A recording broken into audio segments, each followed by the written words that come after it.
are done then. There you go. We got to the good bits. That's the manifesto. I'm sorry. I don't know why it crashed, guys. Just press F5. I don't know. I don't know what it is. I don't know why it is. Every time I friggin' swap off of the gameplay, it crashes. I've got no idea why it's doing it. I need to update. I need to do a lot of stuff, basically, to sort OBS out. All those broken promises, LMAO. I actually don't think there were many broken promises there either, for what it's worth. It's also really interesting to me to see how much the manifesto video caught on. Like, that was the main thing that made people buy into Guild Wars 2. Because, you know, there'd been a lot of rhetoric along those lines, a lot of PR, a lot of, like, very bold statements and stuff since long before that manifesto trailer existed. Since way before that manifesto trailer existed. And so it's very, very curious to me to sort of go back and look at that. But yeah, just refresh, guys. We've been back for a while now. I'm guessing a lot of people haven't refreshed. Remind one another in chat, please. Anyway, so I'm back on my main account here for a second. Sorry, guys. Again, I am truly sorry about that. I would love to watch more trailers and things with you, but if it's just going to crash every time, I don't know what to say.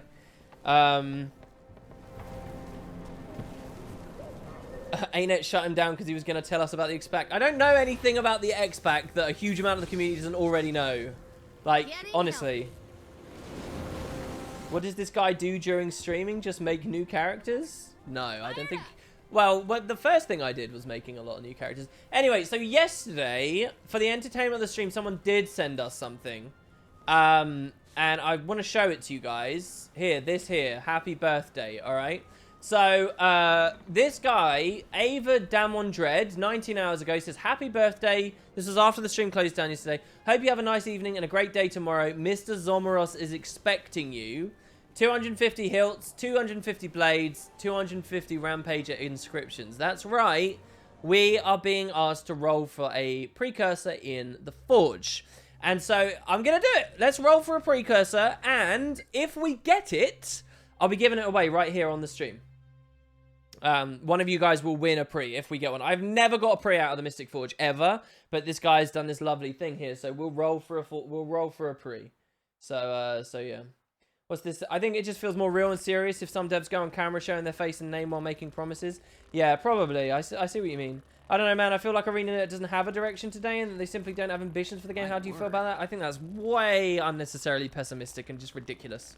I can't even begin to empathize with your stance there. I think it's crazy. I think it's ludicrous. I think they have a much clearer, much better understanding of what this game is, what it has succeeded at, and whether it can continue to succeed. I think they've been putting out vast amounts of quality content. I think there's nothing but good-looking, high-quality content on the horizon. I think they've had their hiccups over the years, and a lot of the directions that the game's gone over the years has been a little bit regrettable. But overall, I think the game's in an excellent state right now, and I really do. I stake my claim. I really do stand by that. I think it's done very well. I think Guild Wars 2 is a game that took a lot of risks. Like that interview I was just talking about that Colin did very recently, where he talked about the manifesto video. One of the things he was talking about was he was game director, right? So he presumably had some say in the direction the game went.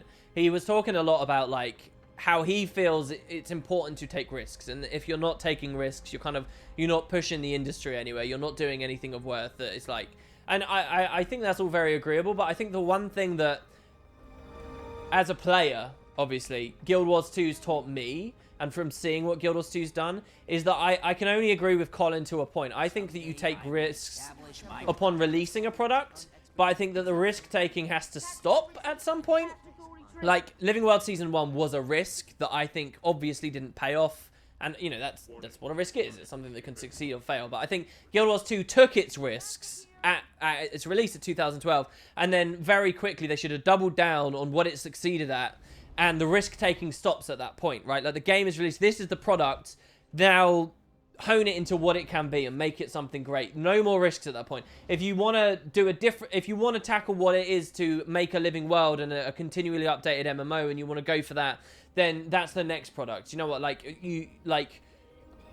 Each product only has a certain amount of risk that should be bundled in with it. And at some point, you have to stop. And I think what we've seen with Guild Wars 2 since the Heart of Thorns release that's essentially what the game's transitioned to, into that more mature position of certainty of what works and what doesn't work and where it's going, where it should be. And there's less risk-taking going on with Guild Wars 2 right now. But I think that's good. I think that a game needs to reach that maturation very quickly. And I think, but only by reaching that quickly can a community know what to expect of the game and to have solid foundations for the game and to build it into something that will be great, rather than, you know, constantly treating it as a testing ground. It's not a testing ground anymore once it's out. Do you know what I mean? And so I think that that's kind of the cut-off point, I think, that I've come to feel about Guild Wars 2. That's incredibly stupid. So yeah, I don't know what quite segued me onto that. Oh yeah, someone's saying that they think that the game's directionless and stuff. I think that it's got great direction now. I think the balance team is coming to certain decisions about what they believe, you know, each class and each elite specialization, each role should be. I think the raiding team is starting to understand what really strong raids are, what raid encounters are, the balance that the raid should be. I think the Living World teams are finding the right balance of new world exploration versus story. I think that the Living World teams are finding a better balance between the amount of voice acting there should be and how many tasks we should have as we go through the story. I think the environment designers are finding ways to do truly impressive things without, you know, dragging people's frames down too much. I think every part across the board of Guild Wars 2 is being refined and perfected right now because risks aren't being taken anymore, right? They're doubling down on what they're doing well. I think that that's great. I find it impossible to have a different opinion on that these days. I don't know what could lead to such rampant pessimism, except one caveat to all of that: World versus World. Yeah, World versus World. Maybe I can see directionless, and I can see blah blah blah blah blah blah blah. All right, fair enough. So yeah. So what are we making here? What are they? Oh, we need to actually accept the materials, right? Happy birthday. Here we go. Someone might be about to win a precursor greatsword, right? Are greatswords? No, yeah, they're weaponsmith. I was going to say, why am I at the weaponsmithing station? I thought they were huntsmen. I thought they were weaponsmithing when I was at Huntsman. If they ever do decide to make a Guild Wars 3, a bit more polished and a built version for what Guild Wars 2 is, right? Living World Season 3. I hope it will try not to be super different, sorry. Yeah, I think that Guild Wars 3 would be a further refinement as well. You know, perhaps it is a chance to take some more risks when a Guild Wars 3 rears its head, if it ever does. Absolutely. And I believe in what Colin says, that you should push risk, right? You should learn from your experiences, but then try to learn new lessons as well, right? That's the point. Don't just find the... You know, they found a bunch of answers to a bunch of questions on how to develop an MMO with Guild Wars 1. And then they pushed themselves further and answered a bunch more questions with Guild Wars 2. Do this, don't do this. Do this, don't do this. You don't just take those answers and build a solid product now, but maybe do try to innovate again, right? Like, and I think that that's an incredibly respectable thing to believe in.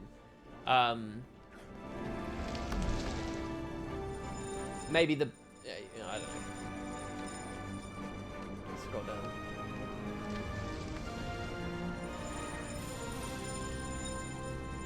Wow, I can make so many of these right now. That's insane. Oh, look, I actually have to discover it. I've never even discovered this. Alright, so basically...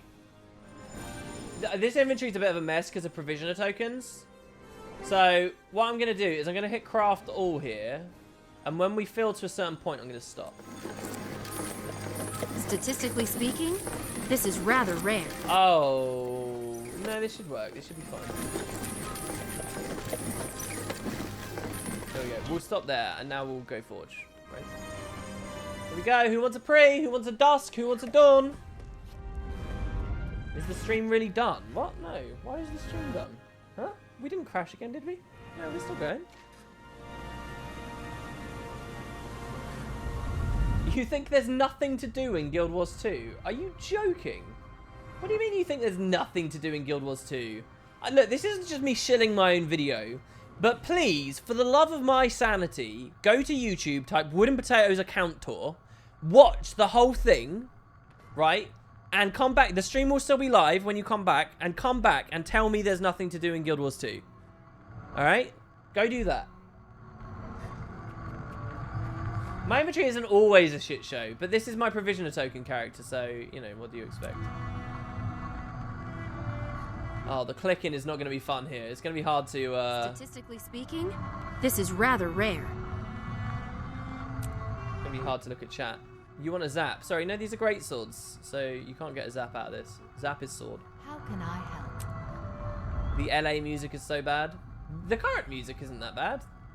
It's ambient. It's a supplement to the experience. It's not like some way far too bold, insane experience.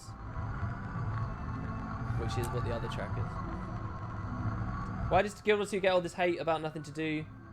Why are you forcing yourself to play? Well, people want goals. There's nothing wrong with that. I think a lot of it's just outdated. It's just old. It's just, you know, people don't know what they're talking about anymore. They form opinions and cling to them for way too long, and it's just not the right way. You could get away with that for gaming in the 90s and the 20 and you know, the zeros. You can't get away with that. Not on MMOs. Not these days. I mean, fucking hell. It's mental to even begin to believe. Even 6 months, your opinion's probably really outdated. You know. Like, my opinions about the game when Rising Flames came out, it's just, wow, that looks really cool.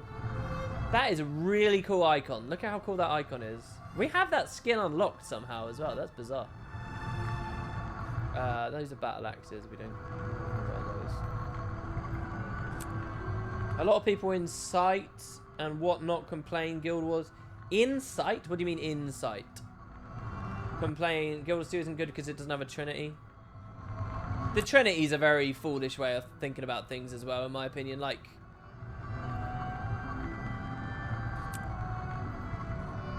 all we want is designated roles, right? And maybe you don't like the idea of tanking, healing, and DPSing, but there's so many other ways to give people roles through mechanics. Like doing cannons at Sabbatha is a role. It's not, you would never call that a part of the Trinity, but it accomplishes the exact same fucking thing, right?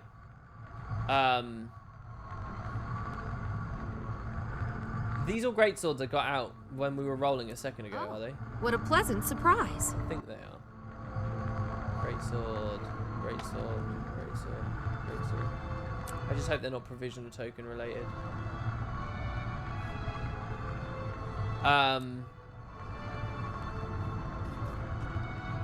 Yeah, like the different, you know, a Condi DPSer versus power DPSers, party buffers, you know, condition cleansers versus traditional healers, ramp DPSers instead of burst DPSers. There's so many different, you know, any end game format that encourages a mix of these different roles and builds is essentially simulating what the Trinity did. The Trinity was just the laziest, most slapdash, comfortable way that early MMO devs did things. There's nothing inherently great about the Trinity. And there's nothing inherently wrong about the Trinity either. It was just a very early... And so, like, the idea that Guild Wars 2 raiding sucks because it doesn't have a Trinity is just so, like... If anyone ever says that, like, it just shows they've thought so little about the topic that it's kind of not worth really thinking about their opinion at all, I think. Is that a bit... That's pretty high horsey, isn't it? But that's really what I do think. Like, it's one solution... Oh. What a pleasant to something you want in your game, right? It's not the only solution, not by a long stretch. Not as these games are becoming more technically capable to do different things and more interesting things mechanically. Here's a rather interesting question. What would you think of Subject 6 being generally tweaked and made a raid boss? Subject 6. So his idea, what are you talking about? Specifically the idea of donut AoEs? Oh, sorry, no. Subject 6, you're talking about fractals, aren't you? You're talking about the ooze. Yeah, I think that could work very well. I think that would be really cool for CCs as well. What I really want is an encounter that's got lots of very quick lots of quick bars to break in succession. And there's like some interesting differences with AoE strength and the potency of having a ranged build and stuff. I think that's a cool idea, yeah. I think that's a very interesting idea for a raid boss. I think maybe you could dig into that kind of experience and present it in some kind of Titan boss at the end of the Wizard Tower or something. I think that'd be badass. Because this is not your typical MMO and they think we are the hipsters of MMOs. In a lot of ways, Guild Wars 2 is a pretty hipstery MMO, isn't it? It's standing to defy convention, right? And that's kind of, very broadly speaking, what we think of when we think of hipsters, isn't it? So I get people having that impression, definitely. We're very hipstery. We're the technocrats of MMOs. They can go fuck themselves. You might be offended by it, but they're not totally wrong. I know of a good use for this. Players seem generally very conservative about games in the industry. The thing if a sequel is made for a game and it's different to the original, players complained it's too different. But then on the other hand, if you just release a sequel that basically more of the same stuff, yeah, there's a term for it. I can't remember what it's called. But, you know, this isn't just an MMO thing, and this isn't a new discussion. This is something that gaming franchises throughout the years, hell, even franchises in other areas of the media, struggle with. What are the key things to take and develop on? What are the things to was I just rolling? I think I might have done a roll of things I wanted for provisional tokens, which is pretty dim-witted of me. Yeah, like figuring out what you want more of and what's too little, you know. Because you got some franchises. I think the headliner of this is, you know, like sports games. Like FIFA 2013, FIFA 2014. You know, it's the same fucking game. Sometimes with stripped out features. But it's just like, and you know, some people are highly critical of those games not for innovating enough. But at some point you have to sit back and say, look, we found a formula. It works. It works as a business. It makes our customers happy. Go fuck yourselves. We don't have to do more than that. Do you know what I mean? Like, and to a certain extent, I kind of identify with people saying that and doing that. Again, it's a reason why I often talk about a developer Let's Play that I watched of the Ratchet and Clank series. It taught me a lot about the way Insomniac Games work and how they developed those games and how they nurtured that franchise while they were, you know, the torchbearers for it. And, you know, that was something they talked about all the time on that Let's Play. You know, when they went from Ratchet 1 to Ratchet 2 to Ratchet 3 to 4, what do you hone in on? What do you cull away? What do you build more on? How much change is too much change? You know, all those things. Are we on NA or EU? I want to shoot birthday cakes at WP. Hey, that's a good point. I had a squad. I'm on NA at the moment. I was on EU just before the stream crashed. I'm so sad that the stream crashed, man. Why did I come here? This is weird. WP maybe compact. Yeah, that's probably a good idea. It's messy enough, right? So all the great swords should appear at the bottom and the exotics beneath that. Good idea.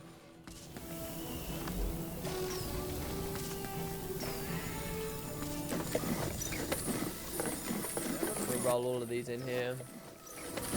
Oh, I know of a good use for this. Thanks again so much to the guy that mailed these to us. And thanks for the lovely donations and things, guys. This has been wonderful. By FIFA 14, this time the public cheers more realistic when you score a goal. Yeah, I know, right? Hopefully WP will see your work. What am I missing, Sebastian? What is this? Ping it at me again. What am I missing?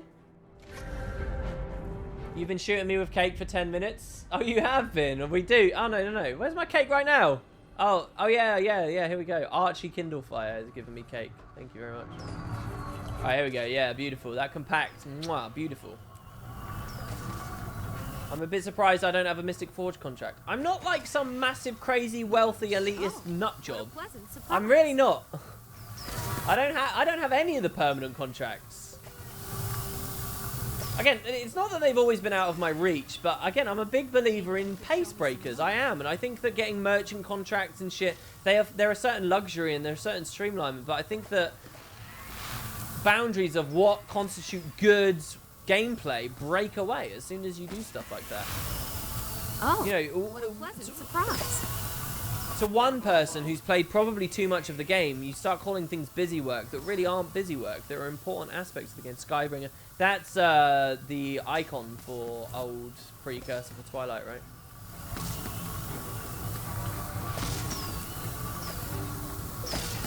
So, you know, I've always tried to not get those things because I do think I'll lose something in the long run for having them. You know, I'm a really big believer of stuff like that. Like, you know, just to show you guys the depth. And I'm not asking for the game to become this. And don't worry, my opinion doesn't matter. Okay? But, like, you know, the depths of this for me. When this game came out, I hated that you could... Well, I didn't hate, but I'm disappointed. And to this day, I continue to be disappointed that how we get to the edge of the mist is just with a panel, right? Instead of going to the specific area, or that, you know, you can flip in and out of PvP here, or that you do at the guild. I hate Miani and everything that she stands for. All of these are opportunities for content and meaningful things, not places that should be streamlined. You know, I don't like that you unlock skills at a vendor instead of... You shouldn't spend your currency in the UI. You should spend your currency at an NPC and dot those NPCs around interesting places in the countryside. Lock them behind events. Put them places. Make people explore. Make them do things. Different merchants should always be selling different things. You know, these are my very strong beliefs I have about this game as an RPG. And all established players will cringe at stuff like that and view it as busy work. But to me, I think that the essence of the game and getting meaningful playtime out of people when they first step into an MMO, that stuff is insanely important. I really do believe that. And of course, people will disagree. And the more established as a player you are, the more you will. Right, those are the exotics. Move back. Oh, we just got a ton of hype, did we? What's going on there? Whoa, Deok! Oh, Deok, you're one of the guys that was donate. Wow, because you just donated, so friggin' slip of the tongue there. You're one of the guys decorating, aren't you? And you helped us build the elevator up. Holy shit, £38. That is the biggest donation of the day. That's insane. Thank you so much. Happy birthday, WP. I had a great time decorating the guild hall yesterday. Hope you've had a good day so far. Well, get back in there, Deok. Keep going. More clouds. Make it look beautiful. We've got 2,000 decorations to fill up there. Keep going with it. Please do keep going. I love seeing that people are decorating and really running with it. Thank you so much. Holy shit, £38. That's crazy. Thank you. WP, do you think it was a mistake for players to never have to speak to heart vendors then? Yeah, I do. I do. Well, heart vendors, that's kind of wrapped up, though, in the other issues with heart vendors, that the system was being used for something its purpose was never meant to be used for. So, like, it's a bit of an onion of issues for hearts, and maybe that issue you just mentioned gets peeled away as you peel off other layers anyway, and it's not really the relevant bit. It's not the core of the onion. It's just something, you know, it's an accident. I'm being way too cryptic with my description of what's going on there. But yeah, to an extent, yes, I agree. Like, and those are my perspectives on a great deal of different things. Like, I'll give you guys another example. Well, fuck it. Since we're in the middle of the rant here, we'll keep rolling in the Forge in just a second. But here's another example I want to give you guys. And Thief is the best profession in the world, I think, to give you this example. This is something I talked about before when we were talking about the 2007 Scape, you know, old Scape stuff, right? Guild Wars 2 used to have a system where unlocking skills wasn't an automatic thing that happened as you used a weapon. Neither was it an automatic thing that happened as you leveled, which is what it is now. The way you unlocked skills was you actually went to skill vendors. So you can see this here, Trainer's Terrace. Most Guild Wars 2 players will identify this as a location. Let's go there. Will identify this as a location where there are a bunch of NPCs that are standing around in like a courtyard. And when Guild Wars 2 first came out, you would go to those NPCs to buy books that would unlock tiers of traits. And that was okay. At least they had some use, right? And even that was all streamlined away eventually. But so they used to be standing all around here. There'd be like an engineer master and an Ellie master and a warrior guy and blah, blah, blah. And they'd be like, you know, around here, around here, around here. And essentially, by the time Guild Wars 2 came out, you would only come to these guys 3 times while leveling. And what these were, they were accents to the leveling experience. They were your pace breakers. They were your, oh, I just hit a big threshold. Now we can unlock a whole new rung of stuff, like a big moment of power creep, something exciting. This is what RPGs need to feel good for leveling, right? But what they actually were was they were left over from even earlier design, where the game was actually... where the game was designed, you wouldn't unlock skills automatically through use. What you would have to do is go to vendors who sold you skills. This is a very Guild Wars 1 mechanic. Remember how in Guild Wars 1 you would go to different outposts where there would be different NPCs who sell different skills for different professions, and as you explored the world, new skills became available, and so on and so on and so on. So Guild Wars 2 had something similar to this, except it was skill tiers, right? So as a thief, at like level 1, I could run over to the thief guy, and I could pick up all my shortbow skills. But they'd be tier 1 shortbow skills, right? And I'd run around and run around and run around, right? And that's why I'd use this thief vendor.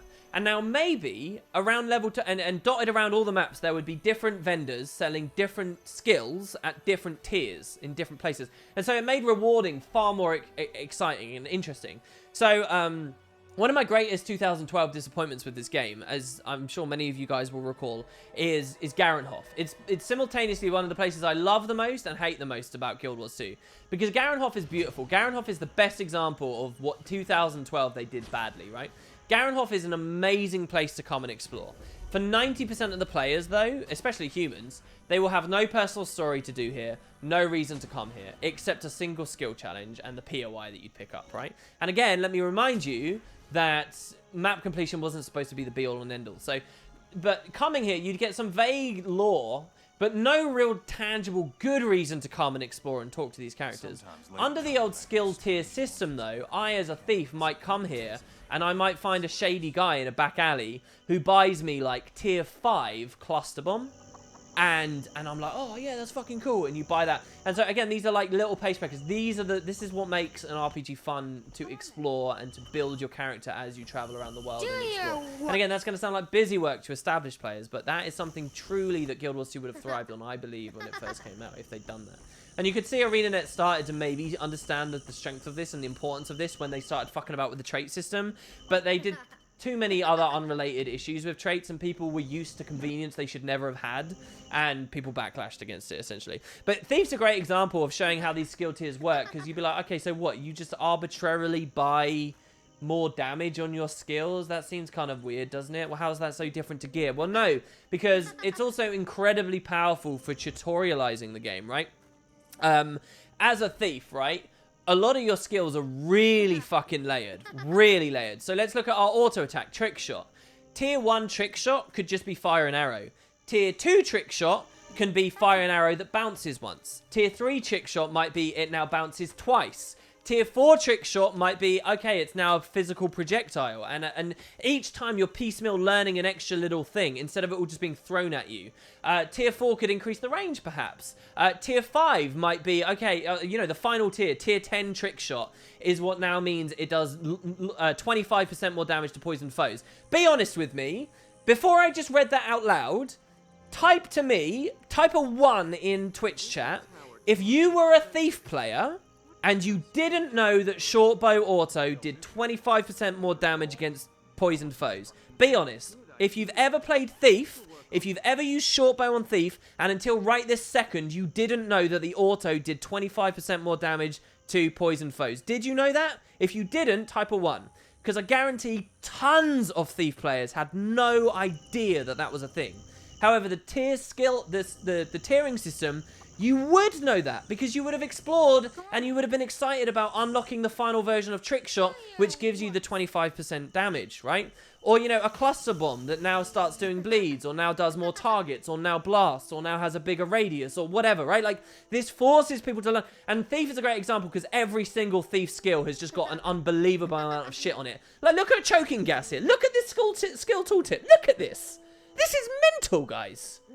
You can have a tier that made it unblockable. You've got a tier that puts the poison field down. You've got a tier that does it. And this does an unbelievable good for teaching people about their classes. And I've mentioned this on other streams. Guild Wars 2 is most fun when you know a lot about it. The more you know about the combat, the more you know about what your skills are doing, the more you realize there's counterplay and fun stuff to dive into, the more amazing this game becomes. And one of Guild Wars 2's biggest problems is the motherfucking level 80 booster and Tomes of Knowledge and the stripping away of all the decent tutorialization and missed tricks for Quarteria. So there you go. You know, I really believe in stuff like that. And that was an alpha thing. That was an alpha thing, and they got rid of it. Presumably because what? It was busy work? I don't know, but it frustrates me. Little things like that. I'm a big believer in things like that. I really am. Sorry about the language, guys. I apologize.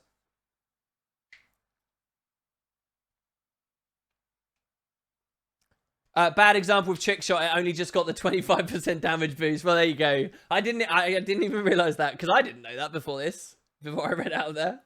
That's funny. That is a bad example. But, you know, there's lots of other examples. And as balance bloats like this, you know, it becomes more relevant, right? Like, I thought about the choking gas update. It made me think of it earlier in the week because I was like, holy shit. Choking gas is so complicated. And, you know, it's the same with, like, all the ways you can trait steel as well. But at least traits are a little bit more incremental, so you sort of teach it a little bit better. But, you know. You think Teapot was a bad experience from the influence? He's swearing more than usual? I've always sworn a bit more on streams than I do in videos, unfortunately. I'm a bit of a potty mouth. I don't really recall Teapot swearing too much. At least there's never been anything I've noticed about him. Yeah, I don't mean to upset anyone or whatever. Sorry if you've got kids in the room and stuff. But yeah, you know, like, so that's where the hell? Act with wisdom.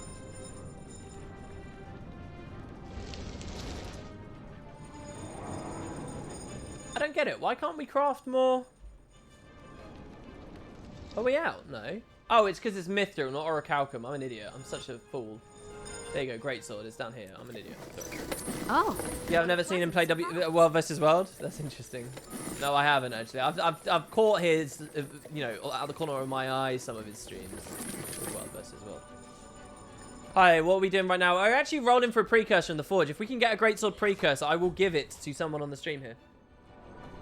I'm not sure if a linear skill tier system would be super fun in the long run. I really dig a skill mod system where you'd unlock skill mods from NPCs. No, a mod system, like the idea of buying into optional mods and stuff just makes buildcraft even harder and makes balance even harder. That's insanity. That's crazy. Oh, look at all the cakes. That's just cool. I don't agree with that.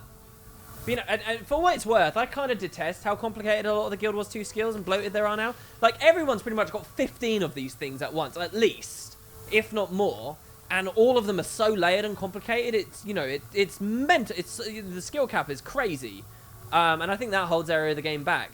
So I kind of don't even like these skills that are this complicated. But a skill tiering system could certainly thrive off of it.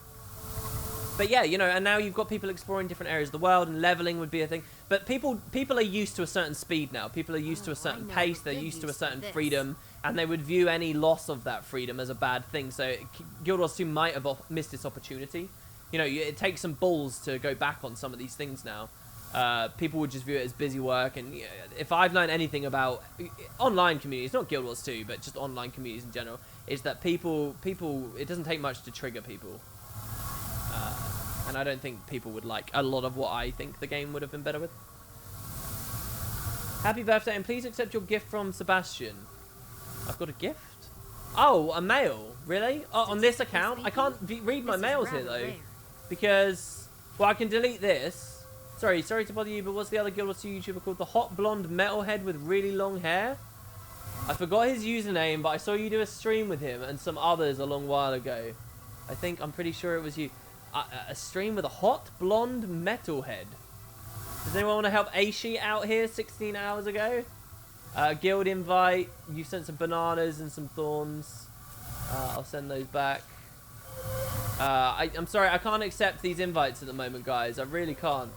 I know you guys are... We don't have any gifts, do we? I might be able to get these people in who have given a shit ton of ectos.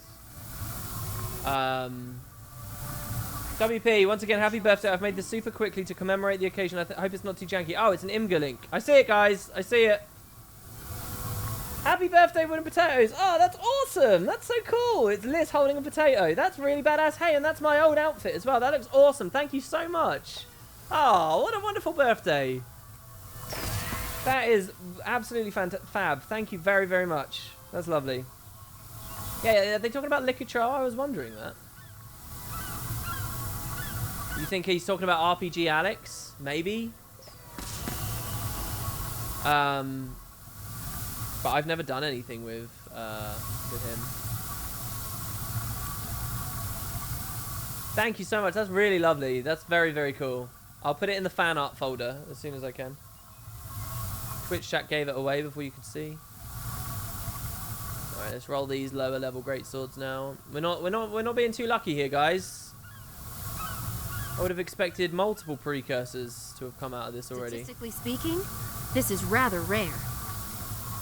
Greatsword, greatsword, greatsword, greatsword, greatsword, greatsword. Oh, these clerics ones. I think these are provisioners tokens, and I probably shouldn't be putting them in. Are they? No, they're fine. They're fine. They've just come back out, haven't they? Rampager, Rampager, Crate, Crate. Orion Longsword.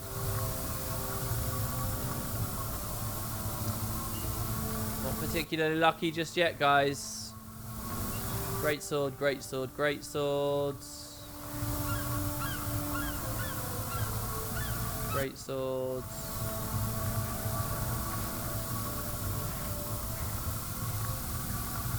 That's an axe. That's a sword. I don't think I have any other great swords. Oh no, we got one up here. There we go. That's another one. Throw a wide assortment of items. All right, so we should now have space for must have tossed in the last few, and then we'll roll our exotics, which give us the highest chance. Thanks for brightening my day, WP. Thanks very much. Thanks for the happy birthday as well. Thank you. By the way, guys, Twicky just reminded me as well. If you want to join the lottery, we're giving away 1,600 ectos. 1.6k. That's an awful lot of ectos. You will win a ton of them. If you want to join the lottery, then there should be a link in chat, hopefully, right now. If one of our mods is in chat. How old is this potato? The potato on screen right now is maybe 7 months old, something like that. Alright, last 19. Am I EU or NA? We're NA right now. We're NA. I mean, we're only hanging around LA, but yeah. Yeah, that's just a guild invite. Okay. Will the Magic Find ever see a rework like the low quality picture in it or a bit of QOL? Like the low... Oh, the Mystic Forge. Oh, Magic Find. Yeah, I saw something about that. People don't like the UI on it.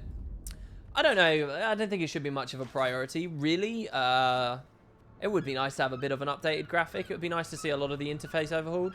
Talking about big things to put on an expansion sale, maybe something like that, an interface change. Thing is, it's weird though, like, do you advertise features that are exclusively unlocked with the expansion, or do you also advertise features that simply coincide with the expansion, right? Like the specialization system, you don't have to pay for, but it was made for and in accordance with Heart of Thorns, right? The map bonus reward system is the same. So do you advertise Heart of Thorns with that? Like, it's kind of an interesting thing to think about now. Great swords. Those ones are exotic. This one's rare as well. Rare, rare, rare. Rare. And then this one up here. Oh, that's all of them, isn't it? 1 great sword. 2 great sword. 3. 4. So... if I put in 3 exotic greatswords and a mystic forge stone, is that better than 4 greatswords? Can someone verify that to me, please, before we go ahead with the next phase? There's another greatsword there. I don't think we've really got enough anymore. That's 2. 2 greatswords. That's 3.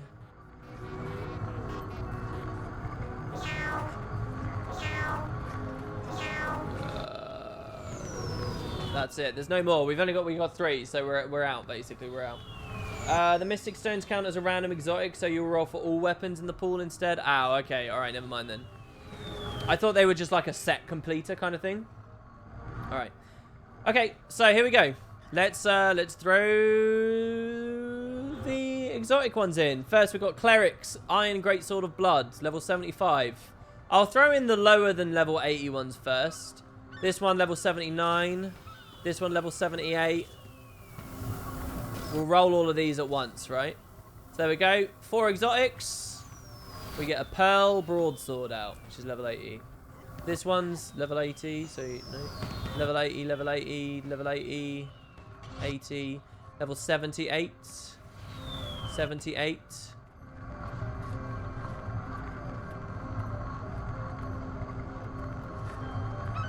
Alright, well that's all we got there then.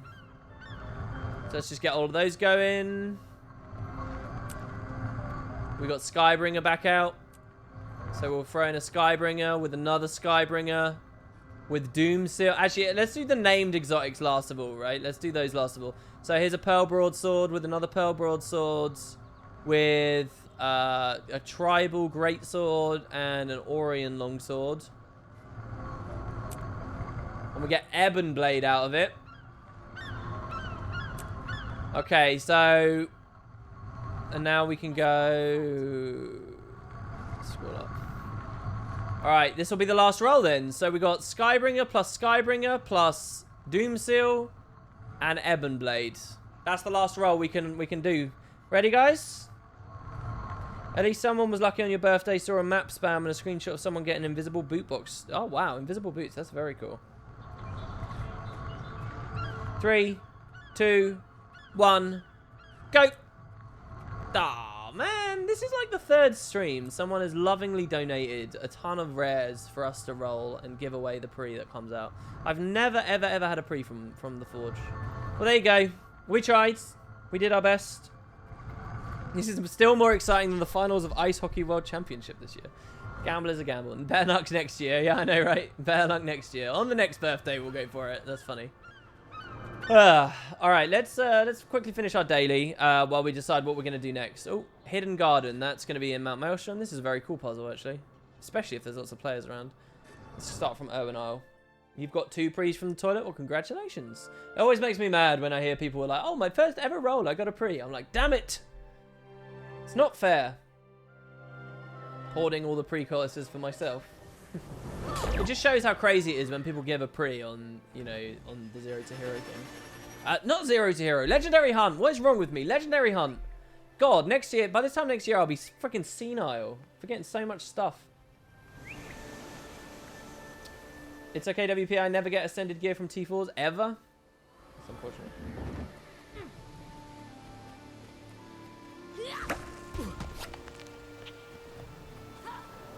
You've gotten 4 from the Mystic Forge in the last 6 months.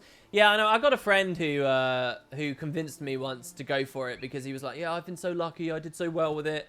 And you know, and I tried and I lost a ton of money and I've never tried it again. Like out of my own money. Oh, there's the portal. But oh no, that's not the portal. That's Leyline energy. So maybe we'll go see if the crab is up, perhaps. But yeah, it's just that gambler thing, you know. Like it's like.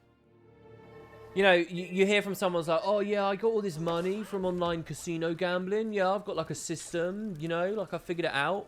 I'm really good at it. And then you only to hear, like, a year later that they're fucking destitute and have got, like, this ridiculous gambling problem. Like, and it's the same in Guild Wars. You know, you get roped in because someone tells you something. It tells you that they did it and it worked out for them, right? And just because it's word of mouth, because it's actual, you know, someone you respect, you think, oh, you know, if that person believes it, I've always respected their intelligence. They're smart. And then, you know. And that's what's so scary about gambling, right? Like, because when you're successful gambling, it's the kind of thing you desperately want to share. You want to shout from the heavens. You want to be like, yeah, look at how lucky I am. You're enthusiastic about it, and you want to get everyone else enthusiastic about it. But what you're really doing is something very, very damaging and can really fuck someone's life up. I'm sorry about the F-bombs. Gambling's serious stuff, though, guys. Like, be very careful. You have no idea what that's like. Yeah, no, I mean, like I tell you guys, and I have before in the past, I'm in the green on ecto gambling. I'll do ecto gambling once in a blue moon and win, and then just be like, no, I'm touching it again. And I'm in the positive, reasonably in the positive. Whenever I've ecto gambled, I've come out on top. You guys have seen multiple streams where I've done it. I don't really do it off stream, but you guys have seen it. I got drunk maybe 6-7 months ago in game. I got drunk, and a friend of mine was like, oh yeah, let's go ecto gamble this. Let's do it. And so I was like, yeah, okay, I'll ecto gamble. I ecto gambled with him. He lost a ton of money on his. I won money. And even in my drunken state, I was like, yeah, all right, I'm done now. And I stopped. And I'm sure he hates me for that. And he would be right too. You have a perfect system for gambling. You're poor, so you can't spend it. I know. Scary, scary, scary stuff. And it's quite scary seeing how much of, you know, that very dangerous stuff does get into video games, you know. You got a precursor this week, thanks to a friend in the guild. Awesome stuff. Yeah, but WP, I wouldn't be surprised if that I'm in the green is because you count ectos like twice their value. Oh, maybe it's something like that. Well, no, look, with the ecto gamble though, I know 100%. Like I've got more than I got out. You know, like you sell the junk, you get your 100 gold back, and you put 250 ecto in, and you've got 300 in your inventory now. You know, like a little win, but it's a win, right? Like a 50 plus 50 is plus 50, right? And then you leave it for 6-7 months. You come back and, oh, look, I'm another plus 50 or whatever. I've never had, like, a crazy big win. I've never, you know, been one of those insane people that won, like, thousands. Drunk potato is smarter than my uncle sober. No, it's such a dangerous and sad thing, though. I feel bad for your uncle if he's got a problem. Addiction is very dangerous. Go Ecto Gamble. I'm not Ecto unless if someone gives, like I said, if someone gives me a mail, I will do it. But and I will happily spend all of that on the guild. Where the hell is the entrance to the hidden puzzle? None of the bosses have been up. We didn't have the crab up. We didn't have the Wind Rider up. Wait, where does the Wind Rider spawn? Isn't he somewhere around here? Is he? And we didn't have the Elemental up. 500 gold away from your first legendary. Finally, after playing since launch. Well, congratulations, man. It's nice to hear that you've made it.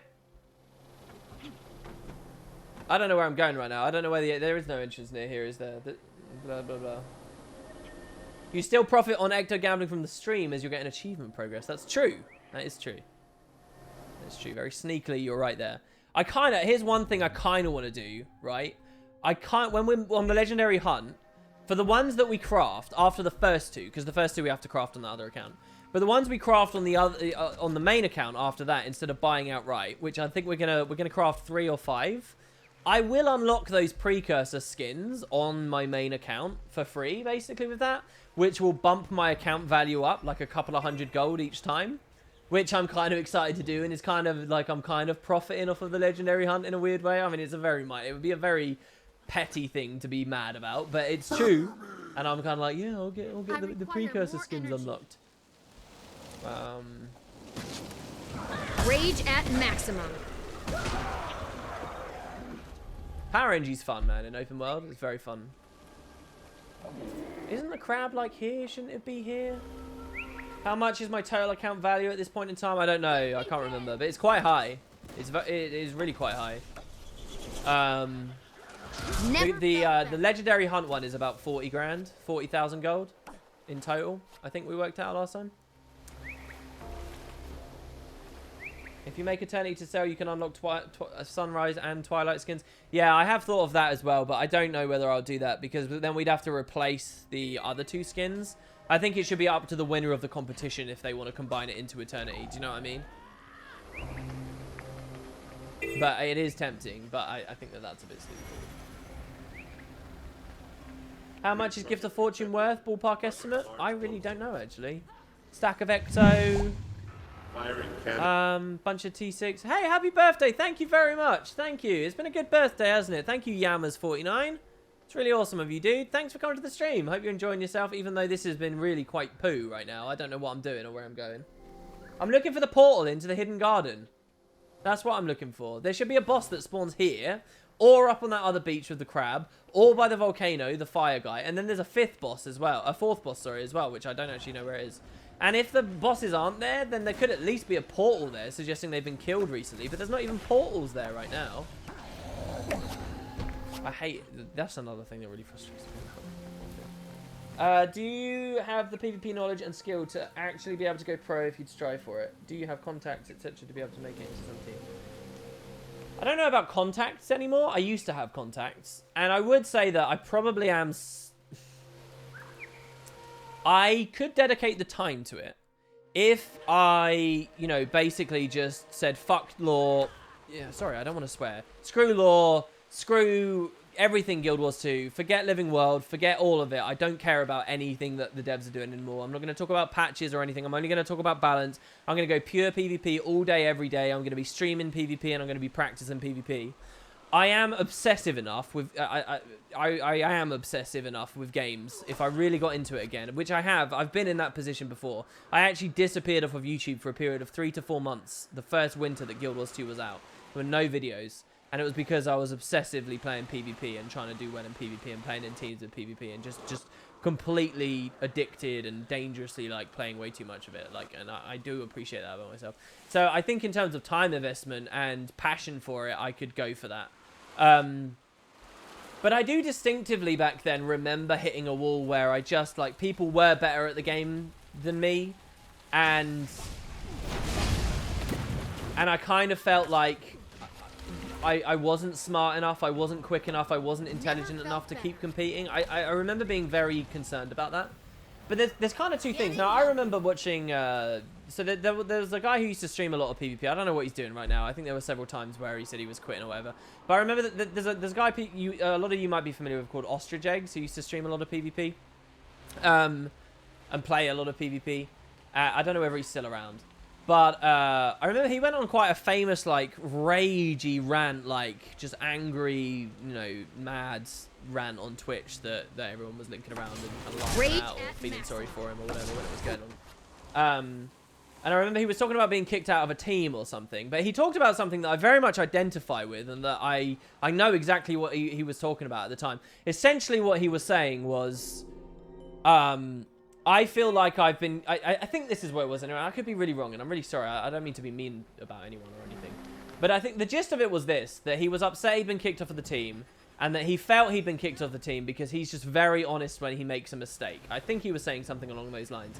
Like, when you're in a team scenario and you're all really pushing as hard as possible, and you're trying to identify why you fucked up and who fucked up and when they fucked up and all that, like, if you're very, very self-effacing and you're just like, yeah, I made this mistake, I made this mistake, I made this mistake, over and over and over again, that being incredibly honest about all of your mistakes in front of your teammates, unless you've got a real good rapport with your team, unless you've got like a real click and you're really strong, everyone should be honest about their mistakes. But unless you're all really, you know, if you you can feel like you're kind of being discriminated against kind of thing, like, oh, I got kicked off the team, it's not because I'm that much worse than everyone else, it's just because I admitted to the mistakes I made so much more, so I looked worse by comparison. Because at the end of the day, Conquest is so clustered and so crazy, and we don't have great ways of spectating and looking at what happened in fights. Here we go, the Keeper of the Waves just spawned. See, like, I'm not standing around doing nothing, here he is, and there's lots of players here. You know, and you can feel that. You can feel that, right? Like, and I kind of identified with that. At least I feel like I remember there was... Maybe it wasn't OX, maybe it was someone else.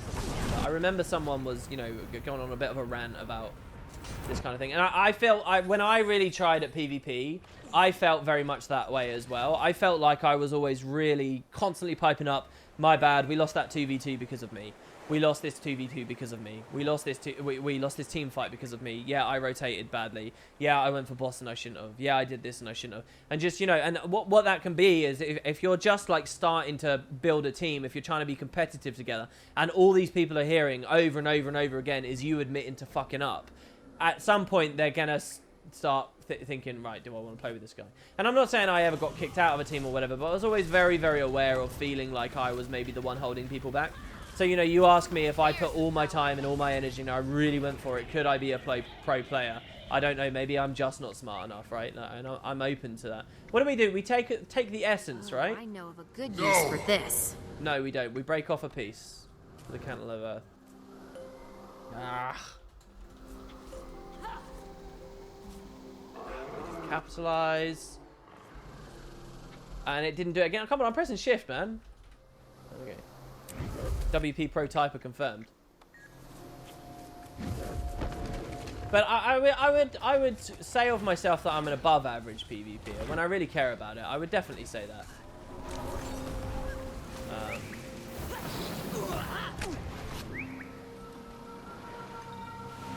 So I don't know.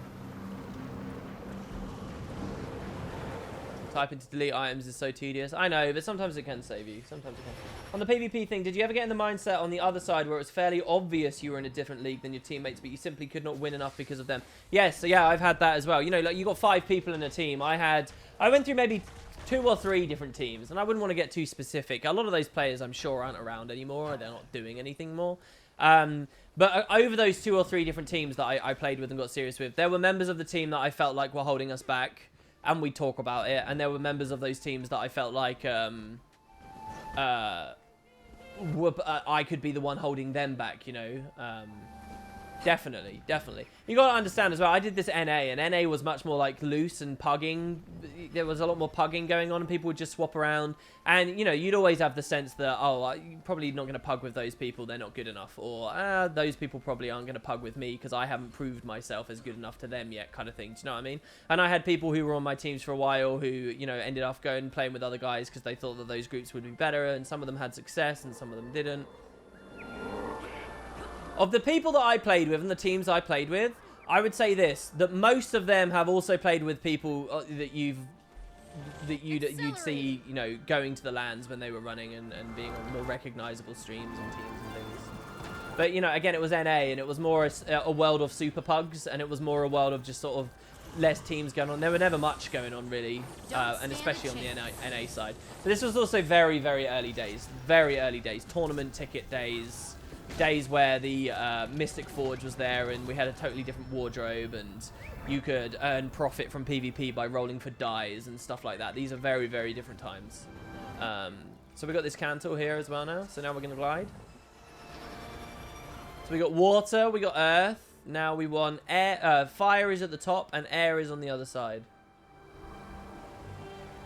I'm now ashamed I forgot to wish you a happy birthday, says Punnykins. Love watching your stream. Your vids on second monitor while farming and doing something else. Well, thanks very much. Think of me like radio. That's what I'd say. That's what really I am. I'm gaming radio. Thanks very much, dude. Just tried to roll pre for the giveaway. Sorry, no luck. Oh, that's really lovely of you. But thanks anyway. Oh, we actually got a male, didn't we, here? Would I rather hook up with a post-surgery male to female trans or pre-surgery female to male, for all intents and purposes a man besides their lady bits? You know, I really don't know. I really haven't thought about this. You can keep your 15G as well, by the way. That's quite funny, though. And that was the one male. There you go. Yeah. Give that tip for everyone to chew on. Never change, Twitch. Welcome back to Gaming Radio with your host, Wooden Potatoes. I remember the old GW1 days where you'd have, like, gaming radios that would, you know, very strictly, they wanted to be radio. They didn't realize that doing radio on the internet and in the gaming space, you didn't have to emulate mainstream media as much as they were at the time. But you used to get a lot of that. You used to have all these Guild Wars 1 community events where you'd have, like, radio stations you'd tune in on. Do you guys remember that? And there was a real culture for that. Very, very big culture for that. And it was like what made those events. It was interesting. It's kind of a lost thing you don't see so much of anymore, I would say. Accelerating. Someone give me an old GW1 radio station in chat. I'll be very happy if someone gives me one in chat. Yeah, DJ Barbie. Yeah, well done. And DJ Mox. Yeah. Those are some of the later days as well. They got a lot more prominent.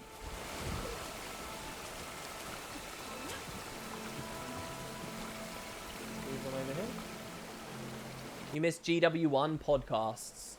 What was the last GW1 podcast? Do you think they're all dead now? They must be. I love seeing activity on GW1. It makes me so happy when I see activity on GW1. This is why I just want... Come on! ArenaNet. Put a couple of devs on the game. Just a couple. You'd galvanize, like, thousands of people. I don't know whether you'd get, like, an audience of 10,000 active people, 20, 30. But you would get thousands of people returning to that game and interested in that game with even the most shitty little updates. You really would. Put some people passionate about that game back on it. Please. It's got to be worth something. It's got to be worth something with the representation of ArenaNet. It's got to be worth something to, you know, like... There has to be profit in it. Happy late B-Day. It's still very much my birthday. Welcome back to the MASH. I'm Wooden Potatoes, taking you into the Mist War and beyond. Hello, Caller 7. You're on the air.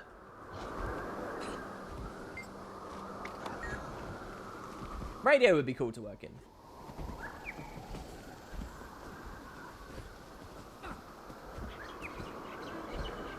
Well, if you had more people returning to Guild Wars 1, you'd definitely have less people complaining Guild Wars 1 did everything better than Guild Wars 2 does. You would, actually. You really would. Because people would start to see, oh, shit, this doesn't have this quality of life. It doesn't have this quality of life. It doesn't have this quality of life. Oh, no, it doesn't have this, this, this, and this. And, you know, they buzz off of the nostalgia for a bit, but then they probably would, you know, wise up pretty quick. But again, I think there's nothing but positive.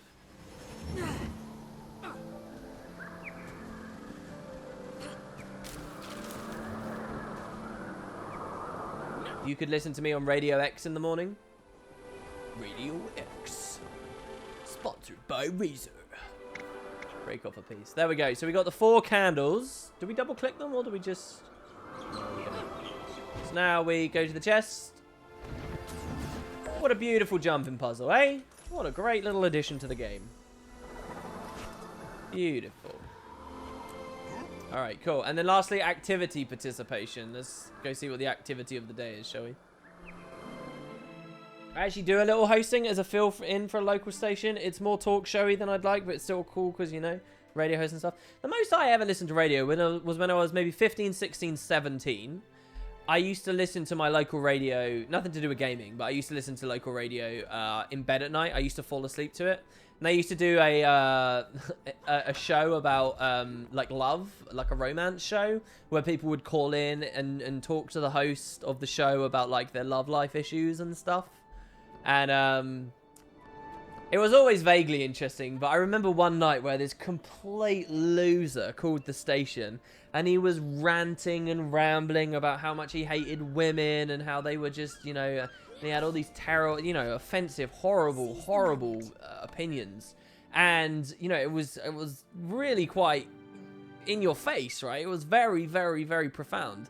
And what really struck me about it, and what was really interesting about it, was this was one of my early exposures to the fact that the radio host, you would have expected, easily would have expected him to just immediately cut this guy off, this just complete wanker off.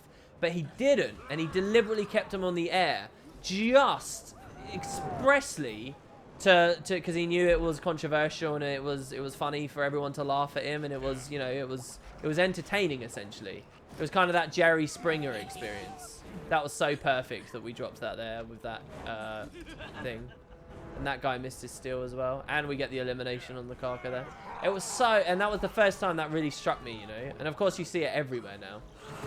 I've been bad with my dodges. But again, we evaded some steals there. Here, if we steal quick enough. Yeah, we got it. No, we didn't get it. We got his rock. What? Oh, I wasted the days as well.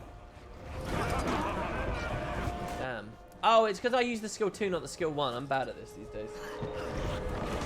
And you listened to this when you were 15. Good taste. I don't know if it was good taste. It was a pretty trashy show, really. But that was the first time I really started listening to talk radio. To me, before that in my life, radio was about music and nothing else. And I didn't appreciate the value of any other kind of show. You know, I never would have listened to something like like these radio panel shows, like The Unbelievable Truth and stuff like that. The crab died. Let's watch the referee. Oh, it's throwing it towards us. Oh, the referee is on the wooden potatoes team. Oh, yes.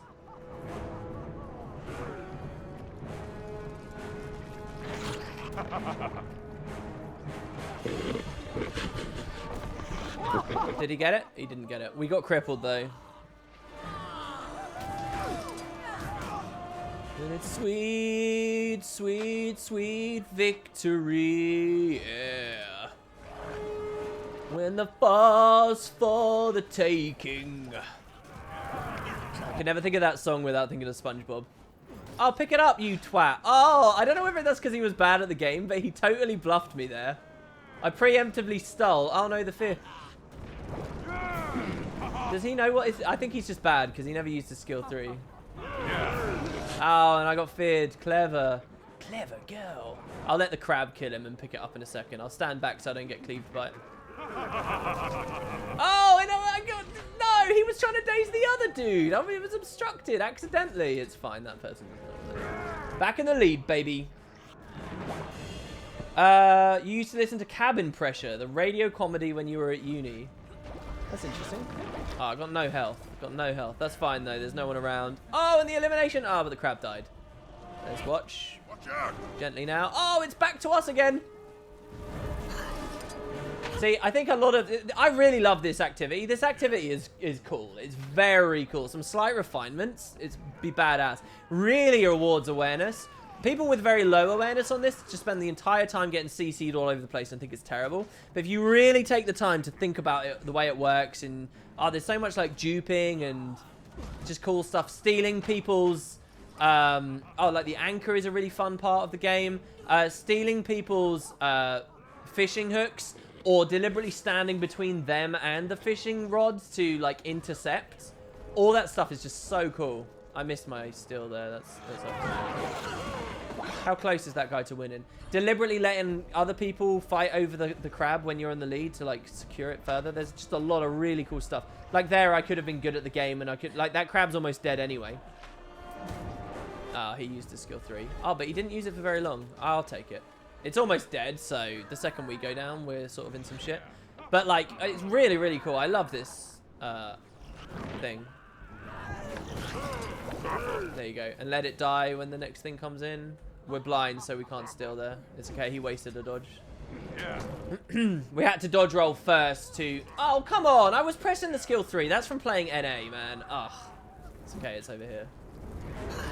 We're going to get that crab toss winner prize here, guys. Oh, the crab healed, did it? That's interesting. That guy did that far too early. So here we're going to... We were going to daze him. Did he drop it? Yeah, he did, and it died. Yeah. See, that person there made a rookie error there trying to pick it up. He should have just waited and stole it from me as I picked it up while I was moving. Yeah! We win, baby. 120 points. Come at me. You don't want to skip all the content from Vanilla, having a blast with it? You just wish you could swing a great sword as a Necro already? Yeah, but that's a cool thing to be excited about. That's another really great thing about Elite Specializations that I wish I'd mentioned in my Heart of Thorns review. Elite Specializations are cool because they make hitting level 80 really exciting.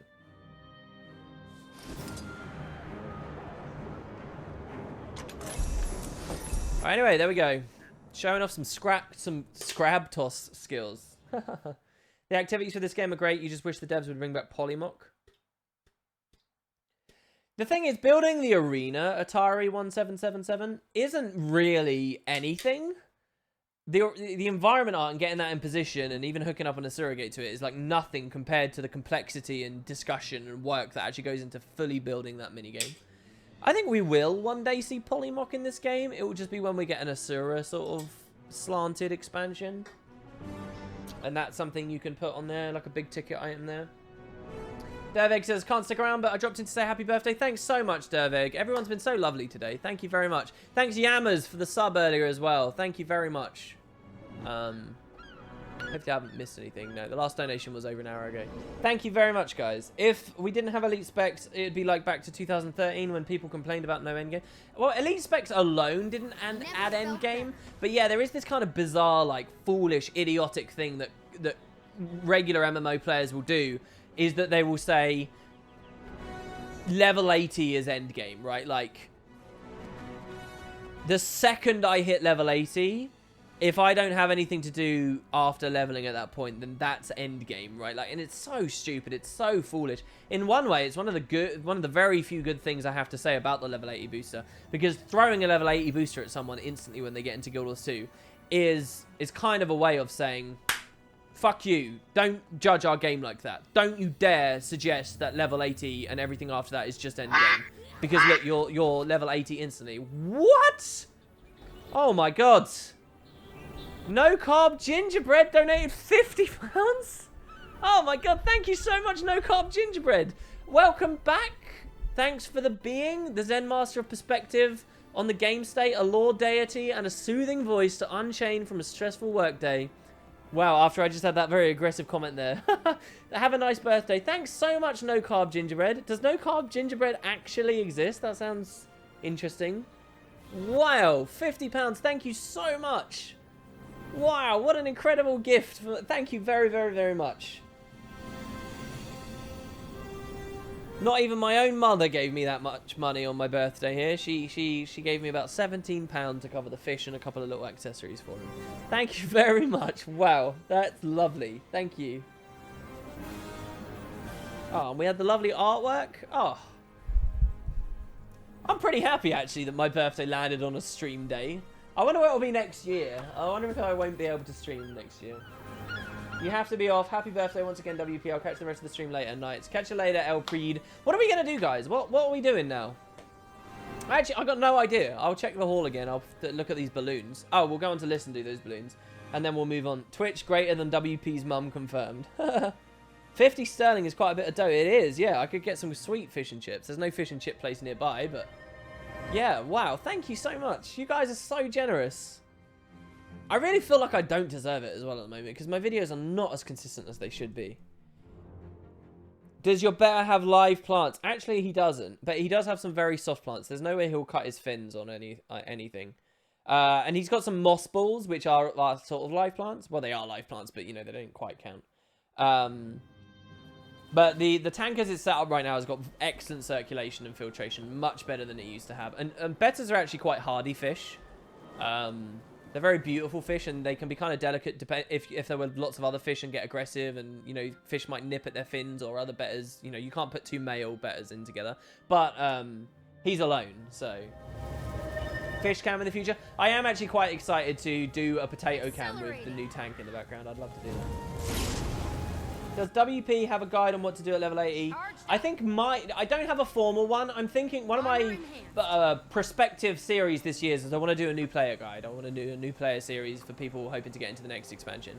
As a component of that, you'll probably see a video like that. The best thing probably to inspire you for things to do at level 80 in this game would be to watch either of my account tours, either my 2013 one or my 2016 one. Watch either of those and you'll get a real sense of the vast number of things there are to do in Guild Wars.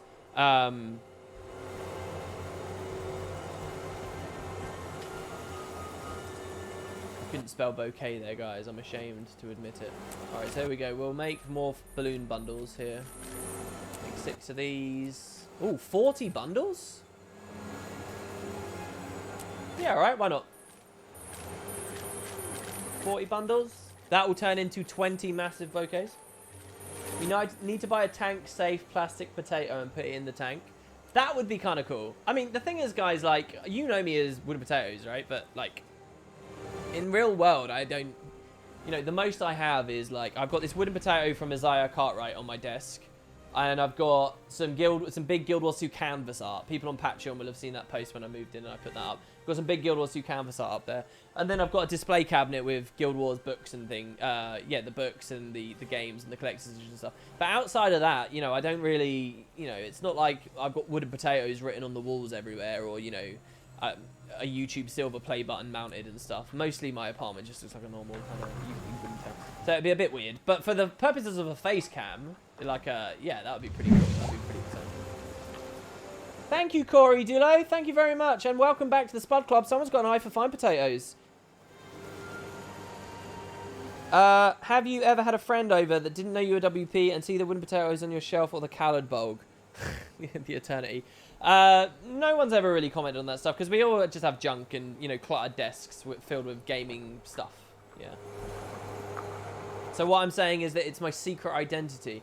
Yeah, like, I as private as I am online about my real life, I'm equally private in real life about my online life. I like to have the two very separate, generally speaking. It's just how I feel more comfortable doing things. So yeah. It's very true. Blue balloons. We need to make a lot more blue balloons. Blue balloon. It's a fun thing to say, isn't it? So let's buy some of these. Again, guys, if I see that the views start dropping because we're scribing, please just tell me what you want to watch, and we'll do something different here. I'm just trying to make meaningful progress on stuff while I play the game today. WP is Bruce Wayne. No, Lord Farron is Bruce Wayne. Lord Farron. Tyria is at risk. Shall we make all 200s? 206, get rid of all the white balloons. Let's just make another 100 of them. No, let's make 50, because I think on the last stream we did 75 of each, didn't we? A dungeon tour? Please show off some of the islands in the guild hall. Yeah, we'll go up. I'm not going to spend ages in the hall. I'll go back up once again. I mean, this will be the 4th time we've gone up over 2 streams. I'm generally in the south of England. I don't live up the north. You can probably tell that from my accent, though.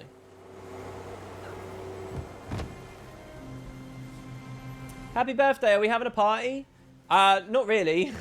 I mean, people have been very generous and thrown some donations towards me, which is quite mind-blowing. But we're not really having a party. So anyway, so those bouquets, have they been crafted? Have they been scribed up? No, and we still only have 5. That's wild to me. We've crafted so many balloons. I want tons of these. Do you know what I kind of want? You know how we climb up at the central waypoint? I'd love to just have a giant tube of balloons, like up in the sky there. Maybe what's happening is people are placing the balloon decorations down as I'm crafting them, which is stopping me from being able to craft them into bigger bundles of balloons. Maybe that's what's going on.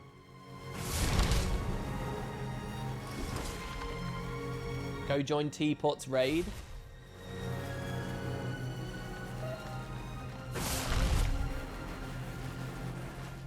I'm sure he's got a lot of people in Seoul. I sound very Hampshire. Isn't Hampshire like all farmery? Isn't that all like, I'm a farmer kind of thing? You know, I always was ambivalent about PvP in this game. Never really cared for competitive stuff in any game. But after a few months in Overwatch and really enjoying it, I realized just how dull and lacking Conquest is in Guild Wars 2. Wow. I thought that comment was going to end in a different way. I thought that was going to be a really positive comment that was going to be like, oh yeah, Conquest is actually really awesome. What's your problem? Is it class balance or is it for game type?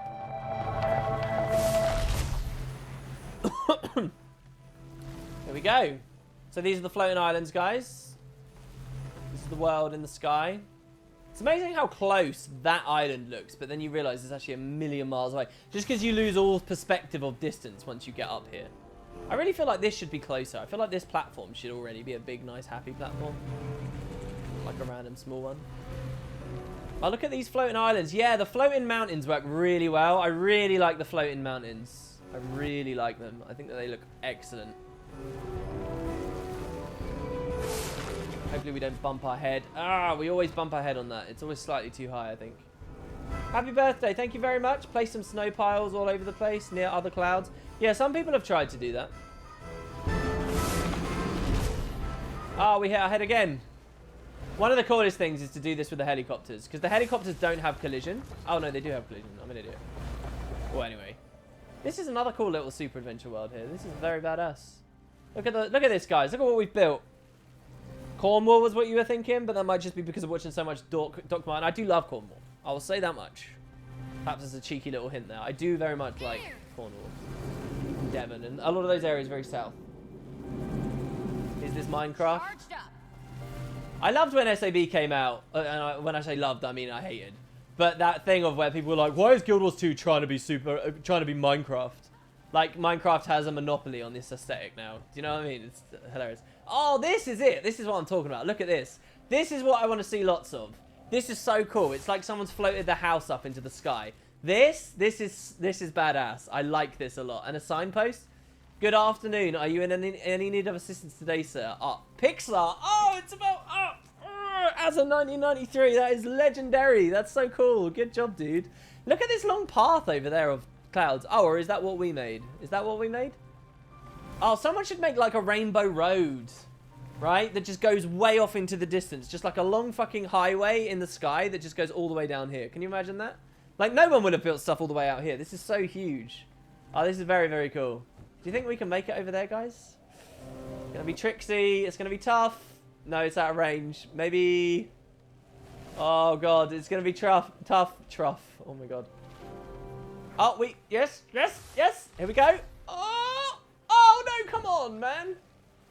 Getting onto the super platforms is a right bitch. Let's try again. We don't arc high enough up. Oh, it's over, guys. We're out of essence. We're falling. It's nothing but the abyssal pits of doom down below. There is another island over here.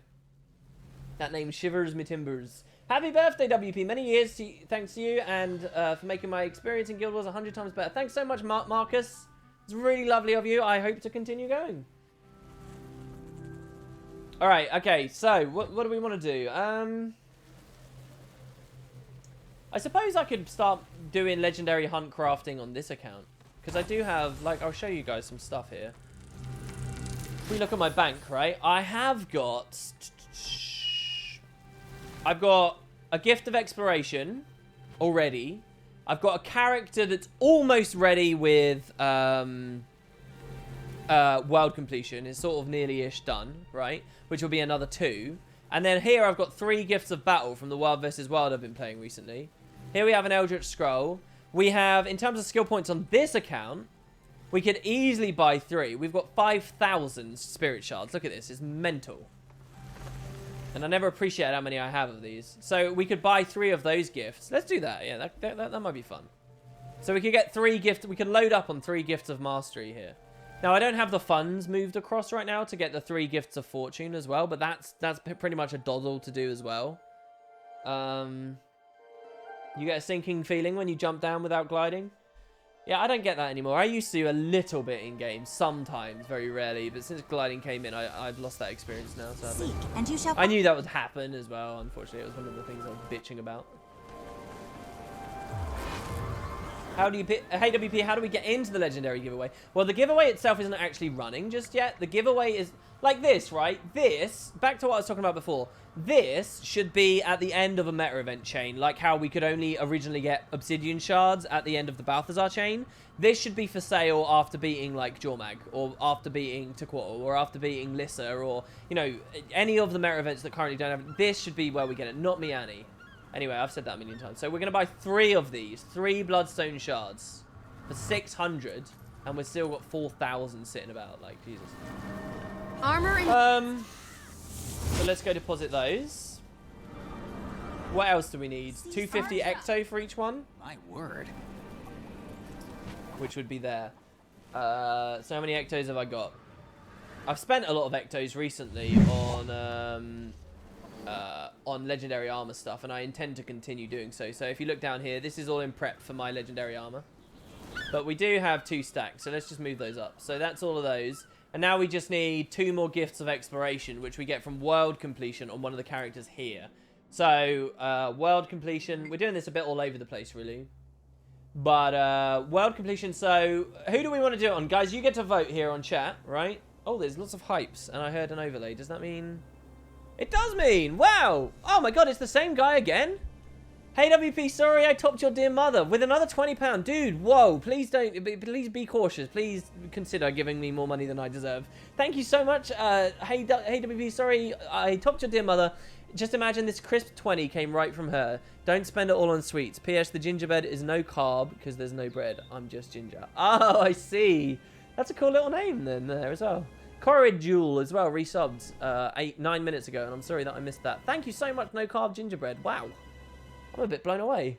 I'm actually going to have some money in the pocket here at the end of this month, I think. I really do think I am. I think this is going to be one of the first months where I'm actually comfortably got some spending money at the end. That is crazy. Thank you very, very, very much. Anyway, guys, tell me who to get map completion on. So, let's just scroll through. You're looking in the bottom... Oh, you can't look in the bottom left. All right, I'm just going to turn the overlay off for a second. All right, so here in the bottom left, 100% map completion, so we can't do it on here. 57 on an engineer. 100% on a thief, so we can't do it there. 27 on a rev, not a good idea. 100% on this ranger, so obviously we can't do it. 12% on a guardian, so that's not a good idea. 100 on the warrior, so we can't do it on the warrior. My backup Ellie has 9%, so not a good idea. 44% on my mesmer. 48% on my necro. 1% on my turret farmer. 1% on my spare naked necro, who's nonetheless got a cool name, Varanton Cultist. Is that 1%? Oh no, sorry, that's 15%. 15%. 3% on my backup guardian. 4% on a random warrior I made once for map completion stream. 1% on the Wood and Potatoes character that actually doesn't do anything. It's just so that no one steals my name and masquerades as me. And the others aren't even level 80. So I guess it's a choice between Engineer, who's at 57%, or Mesmer, who's at 40. I mean, it's Engineer, right? At 44? We should do NG. He's substantially ahead of all the rest. First person to pick one with the code 55, and I'll consider what you say. Go for it. I'll do it on the turret farmer, it's clear. B-Boy says, happy birthday, WP. Thank you, B-Boy. It's good to see you. We've got one of our mods in chat. 55 NG came from Warrior Sozin. Thank you so much. We got NG, guys. It's already done. NG is the choice here. That's what we're going for. Let's ding these back on. There we go. Backup Guardian, like in case you're ever going to lose one. Well, that Guardian's actually spec'd as a burn guard in PvP, while my other Guardian is spec'd as a trapper. So there is some reason to have 2, but yeah, I don't know what I want to do with that last Guardian slot, really. I like the idea of having a heavy char, but I also like the idea of having a human Guardian. I don't know. I don't really have any human males, and I think a human male Guardian sort of sits well with me. I like the idea of it. All right, so someone pick a map now. First person to give me a map to do. So we're done with everything on the left, by the way. So we've done all the Heart of Thorns maps. We've done all of these early maps here. We've done Kessex. We've done Queensdale. We've done all the cities. We've even done Lake Doric. We've done Gendarin. So Harathi we haven't done. So Harathi I need to do. Frostgorge I need to do. Any of the Ascalon maps except Black Citadel I need to do. This one's nearly done. The ore maps I need to do. Except Straits of Devastation, which is finished. And the mountain maps, alright? So those are the maps I need. So somebody tell me what map we're going to complete. We'll do one map and then we'll see if we can do something else to keep the entertainment rolling. The stream will continue going, guys. We've got 2 hours left still. But we'll do one map. Let me know which one. The first person to tell me with the code 89 in front. 89. And while stream delay is going on, someone else donated. Holy fuck. Valesseran, dude, nice to see you. Happy birthday, WP. I started watching after I binged your Final Fantasy X and 10-2 LPs, and it's been a blast. That's really interesting. That's very curious to me that you came to watch the MMO stuff after a totally separate thing. Thank you so much, though. Thank you. Wow, £15. That's beautiful of you. Thank you very much. 89 Frostgorge, says Corey there. Did Corey just win 2 in a row? Oh, no. Corey... Oh, SCX said 98. Oh, no, sorry. I'm wrong. People were posting way earlier. The first person was Mr. Amputatos. Oh, what I don't know whether I like that name or not. He says 89 Lorna. Oh, God. You picked the longest one in the game, have you, for us? Is that really it? Yeah, he's picked the longest one in the game, guys. 89, Mr. Amputatos. He got there first. Uh-oh. All right, we've got to do Lorna's pass, which I don't have particularly a lot on, and we need a lot. So I'm actually going to do it front to back this time. Maybe that'll be more interesting to watch. Seems like I've got some stuff in the south done as well, so that's nice. So we'll start here at Guter's Homestead, and we'll go up. Yeah, brutal choice there. Disqualify because of the name. As much as I would love to. I'll hold off. Is this NA or EU? This is NA because we're back on my main account. And if you guys want to join, feel free to just type /squad join lists and you'll be with me. So, let's turn the content guide on as well. I'm not going to use Lale's guide. I'm going to use the content guide. Which is general settings. I always mess this up. Profanity. Hide events and personal story. I just want map completion. And off we go. I love the sound of this area. Guys, listen to how great Lorna's Pass is. This is the most beautiful part of all of Guild Wars 2. We got a POI to get, and this isn't actually finished. It looks finished, but it's not. And there's a vista as well, so we'll do this other stuff. I'm going to be really quiet just for a second. Just listen, all right? That's all I'm asking. I need dwarven artifacts. Any you can find would be much appreciated.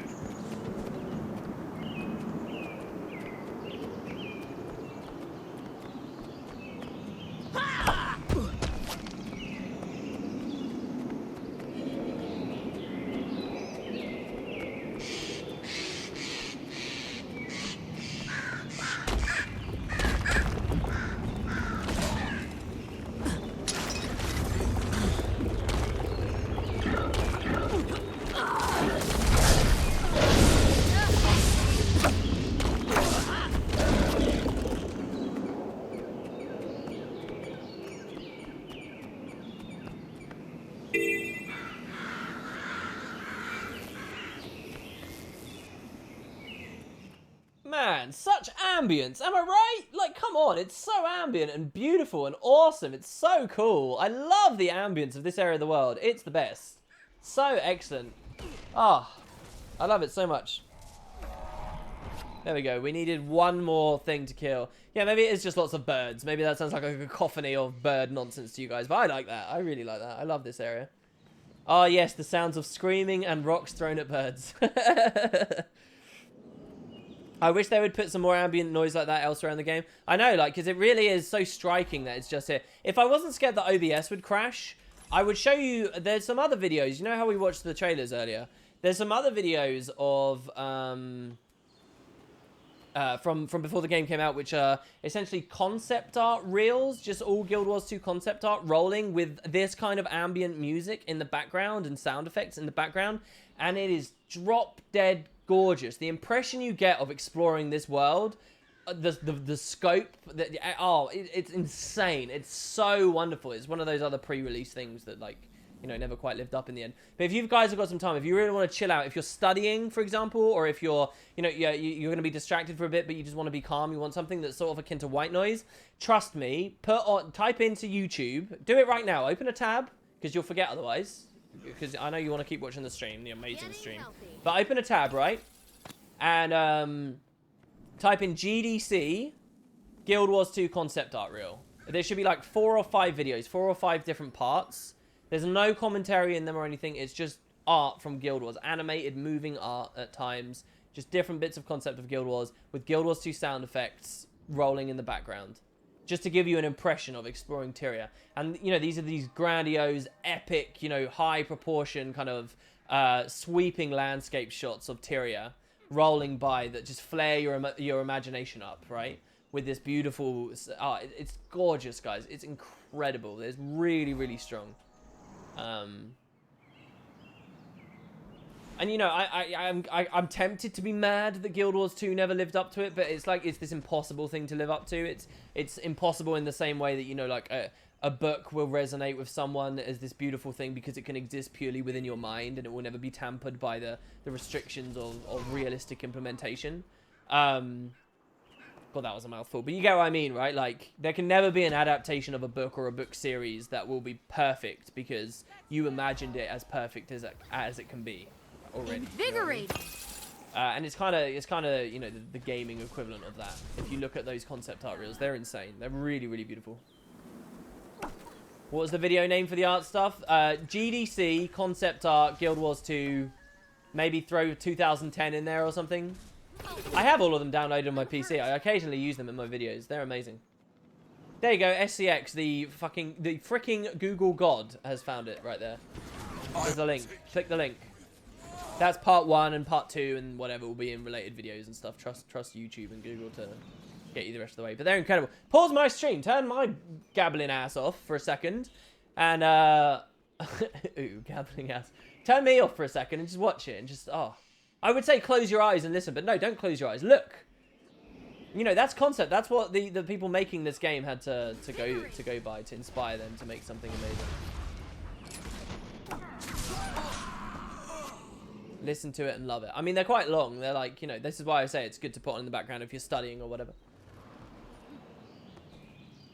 My favourite ambient sounds are underwater in Frostgrudge Sound, one of the very few places where the music complements the atmospheric sounds instead of drowning them. That's interesting. I've never really thought of that or had that feeling.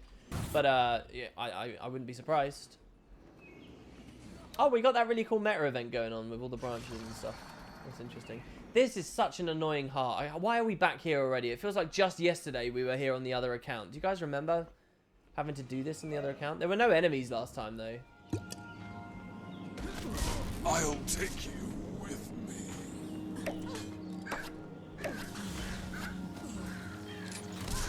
Happy birthday, WP. It was a fun stream, but you're getting off now. Well, it was great to have you along. Thanks very much for coming, man. Thank you very much.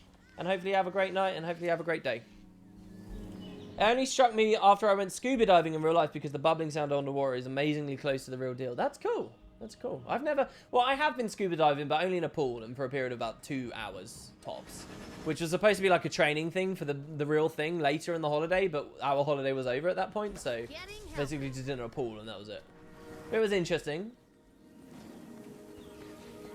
You can't stand underwater sound, specifically that water in your ear sound that you hear permanently drives me mad. I gotta admit, it does drive me a little bit mad as well, that, yeah. It does play constantly. I hate it when it gets stuck, and because this can happen, and it will actually play outside of water as well. And you kind of don't realize it until like ages later, and then it's like when someone says to you, you're now manually breathing, or, you know, you're suddenly aware that you're sitting down kind of thing. You're welcome, by the way. So, yeah, I do sort of feel that way a little bit. I like that sound effect of the pirate rum. I wonder if that was once upon a time going to be used as an energy drinking sound. Listen, ready?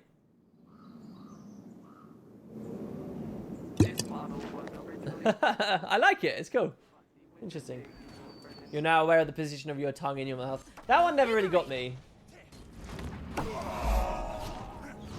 What the fuck? I'm sitting down. I didn't even know. I know. It's crazy. Mind blow.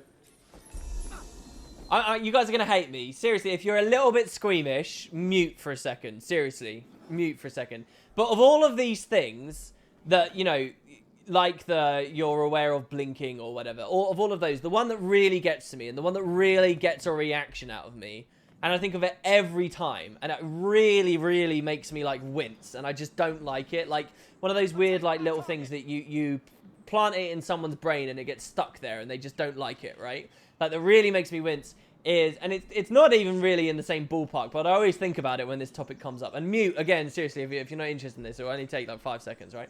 But it's that thing of putting, like, a needle under your big toenail and kicking a wall.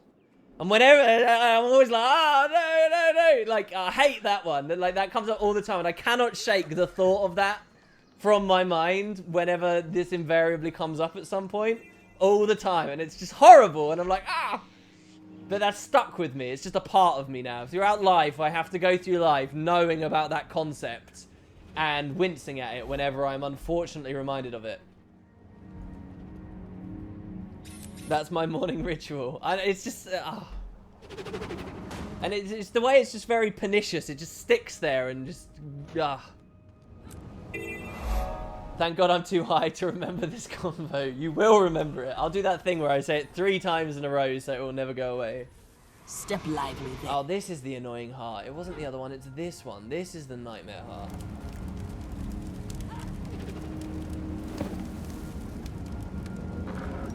Are you looking at me?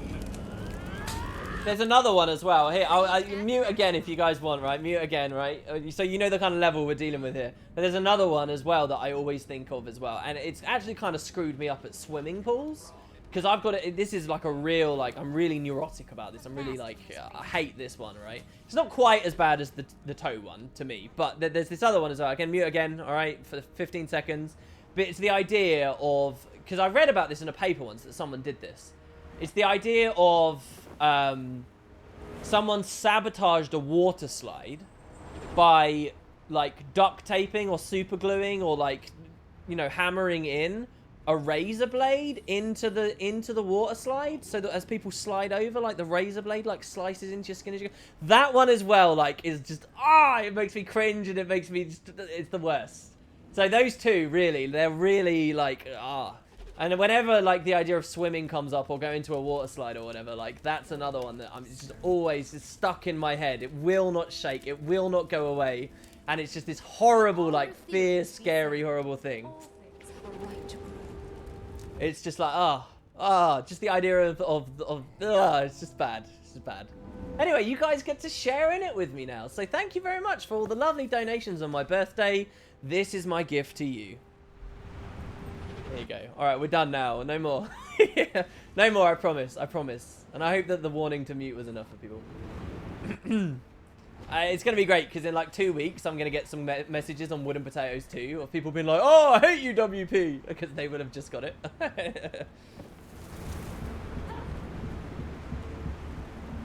Yeah, there's that thing of like hiding a razor in an apple. Those don't really upset me or weird me out as much as the 2 I just talked about there.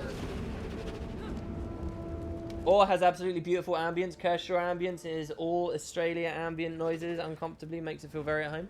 That's interesting. I kind of like the Ore ambience as well, yeah. I think my favorite ambience in the entire game is the Lost Precipice. I think it's incredible. The winds, the sounds of like the jackals or the hyenas in the background. The Lost Precipice ambience is top. It's incredible. I really like it. If it's not here, the south of Lornar's Pass, which might actually be my favorite. Lornar's Pass is a great... Lost Precipice is one as well. And I think that one reason I really like the Lost Precipice is I've got all these happy memories there now as well of standing around and scribing and decorating and doing events there and things. Like I'm actually getting all these positive associations over time. Much more so than I would in this area of the world. But that's beautiful as well. I love the ambience there. Mr. Am Potatoes just resubbed for a month. Thank you so much, dude. Thank you. Thank you, Mr. Amputatoes, and for your lovely decision to... What was it you won the vote on? To play Engie, was it? Or was it to come here? It was to come here, wasn't it? Accelerating. Let's go to the heart person and see if we can hand in some stuff and finish this heart. Yeah, we did a couple of early starting streams this week. This will probably be the last one for a while. I thought we were picking up items we could deliver to him. I wanted to do a bit more today, though, as it's my birthday. I don't know, I just had a lot of energy. I was feeling very high. I still am. Yar.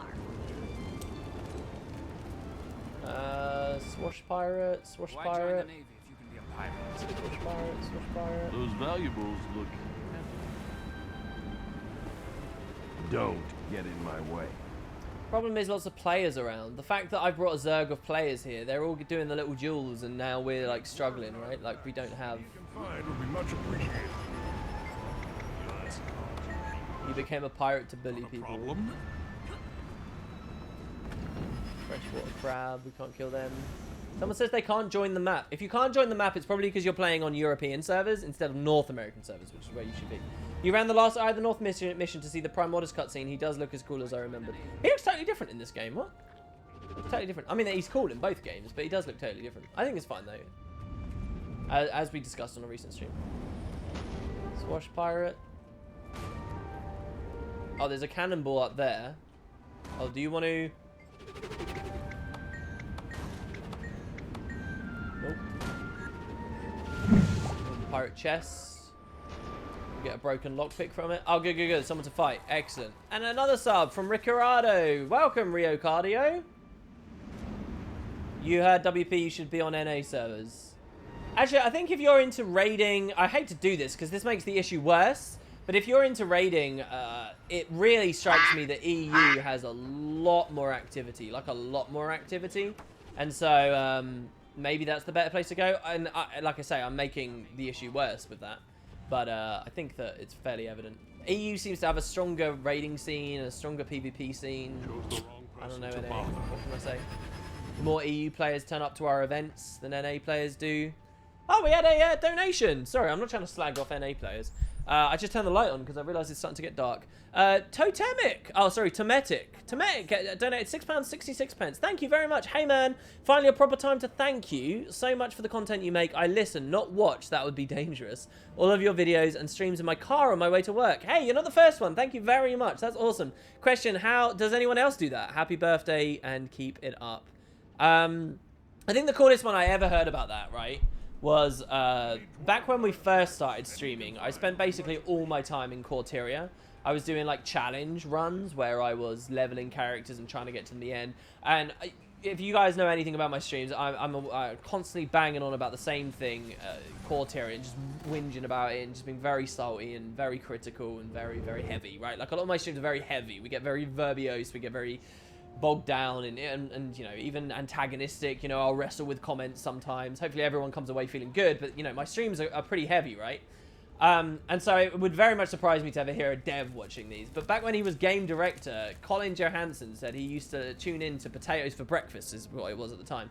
He said he used to tune in while he was commuting out to Bellevue to work every day, which is really cool and crazy. Well, not every day, but he said he tuned into a couple, and he used to listen in his car. So that was the first person I thought of when you said that there. And I'm still weirded out by that. I can't imagine why.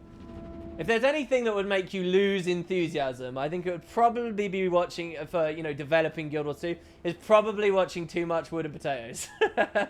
Probably. I don't know. Maybe people are worse in other areas of Twitch, though. Maybe we're actually amazing, guys, right? Come on, please. Please, I just want to pick... I want this heart done. Suwash pirate, nothing in here.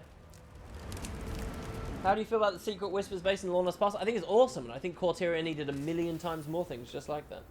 WP, what is a reliable source for leveling tomes? Reward tracks, probably, I think, are the best way to do it. They just throw them at you. I'm kind of disgusted, but you end up like with tons just from getting Gift of Battles complete and stuff. Probably those formats of the game. World versus World PvP, you get tons of them. Best way to get them. Like, I mean, I've got... Like, let's have a look here. So this backup Necro here. This is sort of my grab a random bunch of shit character. Keep my bank clean character. Speaking of devs watching the stream, hey there. Or Sloth. Are you suggesting that you're a dev? Isn't that like impersonating a police officer? You can get in serious trouble for that.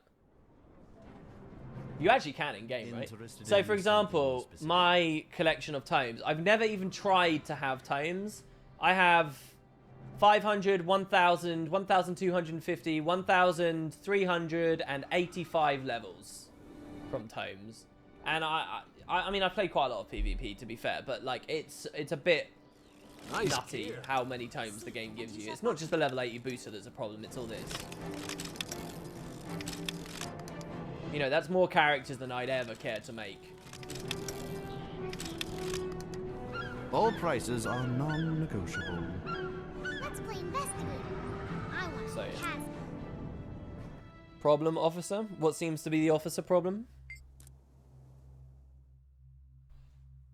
Yeah, see, that's why we have a Nightbot command, which is ! when devs are here.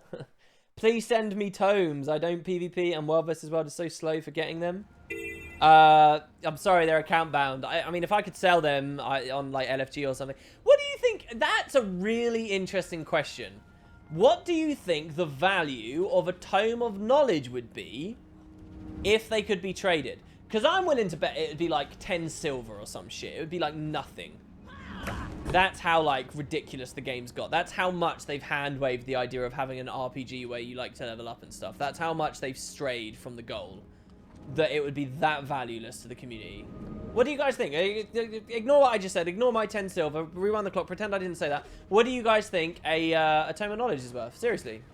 Never felt better. It's so hard. We get just a brief moment to tag one of these mobs. We need one more. One more, guys. We're slowly doing it.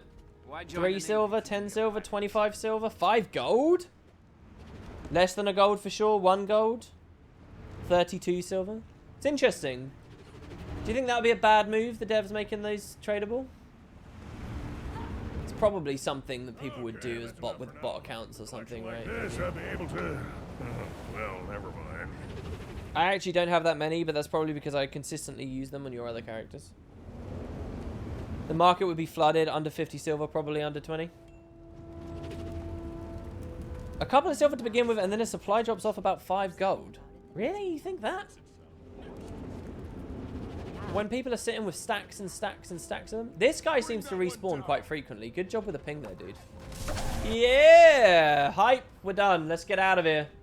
Let's get away from these stinky pirates. Get a job, you bums. According to the wiki, they give out spirit shards when you level 80, so that's money. Oh, that's a good point, yeah. Oh, that would be great if they did that. Actually, that would just dick over spirit shards. So, kill the currency even further. Not that it needs to be killed further, but you know. Just because you're 20 foot underground, it doesn't mean you keep digging. Oh, I'm a Quaggan, and I am very sad. Quaggan mad. Let's go this way. I want to see Living World Season 3 end with a hulked out Quaggan 1v1ing Balthazar. Let's do it. Or, what would be worse, guys? Type a 1... What would be worse? A hulked out Quaggan killing an Elder Dragon as a part of the Living Worlds, right? Or Timey 1v1ing an Elder Dragon. Type 1 for Timey, 2 for the Quaggan. Let's hear it. Which one is worse? Timey 1v1ing an Elder Dragon or a Quaggan 1v1ing an Elder Dragon? Put your votes in. Timey for 1, Quaggan for 2. Let's see it, baby. What is worse? I don't know how to read this. It's not swinging in any one particular direction. It's a tough question, right, guys? Look at that mix. I think we're seeing slightly more 2s than 1s. So slightly more people would be upset to see a hulked out Quaggan kill it than Timey. Not going according to your plan. Timey at least has some sort of logic with her technology. Well, it's logical with a Quaggan. Quaggan get really dangerous when they're hulked out. What are you talking? That's logic. Would it interest you to hear that the Deep Sea Dragon is actually just a Quaggan that took on board too much magic? You know what happened to Matthias when he took on too much magic and he kind of went into that crazy hulked out mode? Imagine a hulked out Quaggan taking on too much magic. A hulked out Quaggan is already crazy abomination mode. He takes too much magic, he gets loads, he keeps snowballing, Deep Sea Dragon, boom. Quaggan and the Master Race, though. It's interesting. Guys, I think that we should be in the writer's room. I think that, you know, these are the ideas. This is where we should be taking the podcast. Ruffle Cakes very bluntly says, I fucking hate Quaggan. Well, I think the perfect solve to that situation there is to make them, you know, do badass things in the story, right? Rage at maximum. What would you rather have for your birthday? 1 scruffy-sized Timey or 100 Timey-sized scruffies? For my birthday, can I just say none of them? No, I'd have 100 Timey-sized scruffies. Dude, 100 like little mechs that I can put insects in and stuff and like make them... Well, can the scruffies work when they're not being piloted? That's the thing. Because 100 Timey-sized scruffies are little more than just action figures. There are no sentient creatures on planet Earth intelligent enough to operate one. So they would be pretty much useless. I mean, I could sell them probably to various science institutions and earn some money. So that'd be pretty cool. They'd be like gold. But a really big Timey, like, oh no, she annoys me. And I'm pretty sure like her physical, and I'm not trying to be funny or joke about this in a right way here. I kind of am. Her physical condition would probably get worse if she was just bloated up to a massive size, right? Like, let's be real. Gigantism, which is essentially what she'd have at that point, is, you know, is a crippling disease for humans. Timey's already got a crippling disease. If she becomes gigantic, she's not gonna go. It's gonna be bad, right? And plus, what? I'd have to like start looking after her and, you know, feed her and, you know, shower her and stuff. And it's weird. It'd be. So I think I'd take the little golems. I think, yeah, 100 little golems. That would be the way to go. Wooden potatoes refer to gold as a real life currency. I kind of did, yeah. But hey, gold is worth something in Earthland. Earth.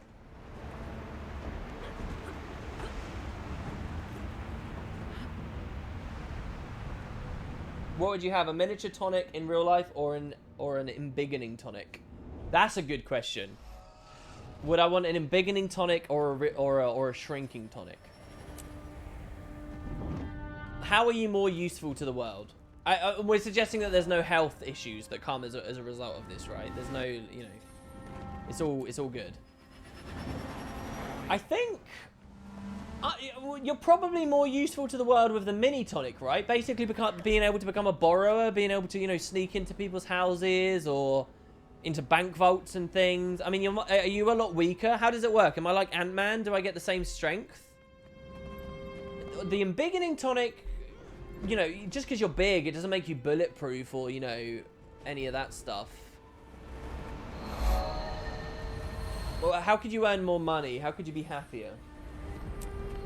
Your organs would stay the same size. So what? You basically get your shell gets bigger. So it's just skin and then emptiness and then all your insides. That's really good at me out right now. So you're essentially like a giant balloon. It's a very gory image I have in my head right now. But your animation is sped up. No, but you can play basketball. I suppose I could earn money with that. Just stand. I could play, you know, I could be the goalkeeper in a netball team. Dudes play netball, right? Sometimes. You can get a bigger willy. Yeah, but it won't necessarily look bigger, right? Like, because everything else will be bigger alongside it. Did that? You know, there's a reason why short men look like they've got big packages quite often. It's because, you know, they might have a normal size cock, but relative to the rest of them, it looks much bigger. You know, if you're a giant man, you know, the proportions are going to be the same. It's not going to look any different. You know what I mean? You're talking Pringle can. Oh, what is this stream turned into? Oh dear, dearie me. Mansplaining? How is that mansplaining? You can't say cock. Cock's not a very bad word. In the UK, cock's not a very bad word.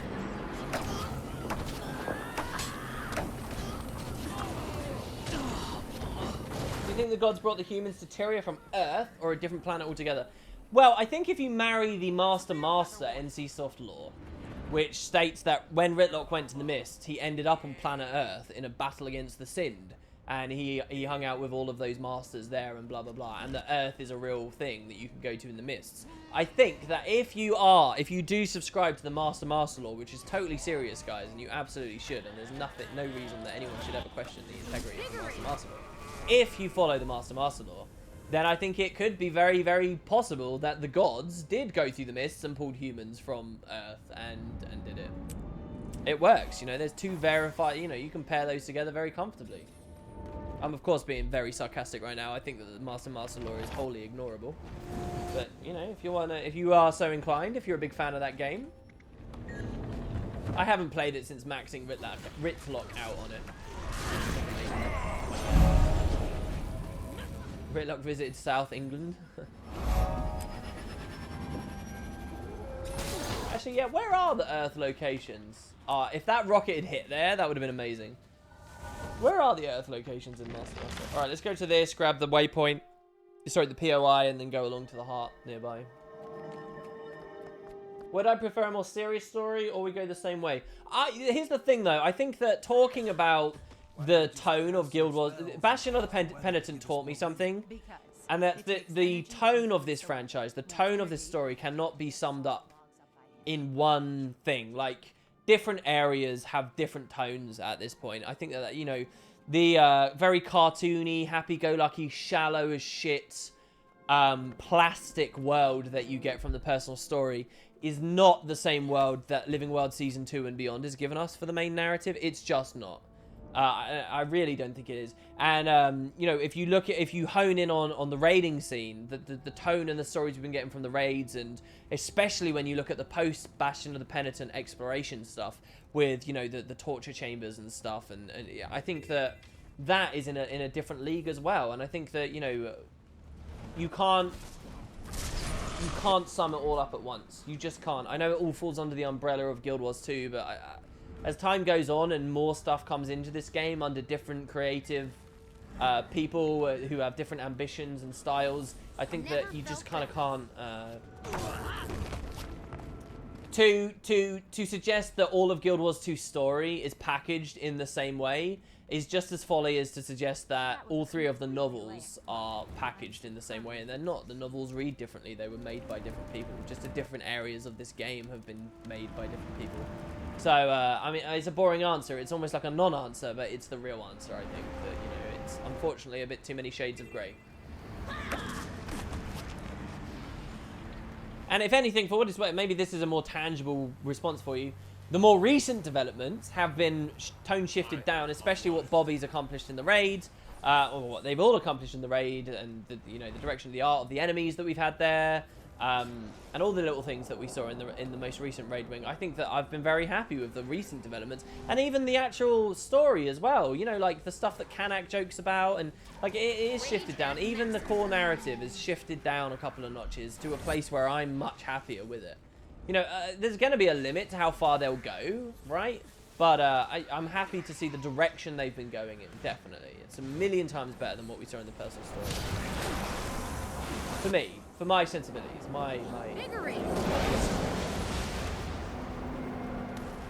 So we have to kill the imps with this, by the way. So, which is funny, because a crit will trigger multiple traits of ours. And then... potentially accidentally kill it with the wrong fucking... Rage at maximum. Like there, we never got a credit because that guy kill styled it. Like, Hearts are so weird. Hearts introduced kill stealing and competitive aspects to the game that events had done so well to nail out. Hearts are just so weird. And it's just so... They undermine so much of what Guild Wars is. Or what it was supposed to be.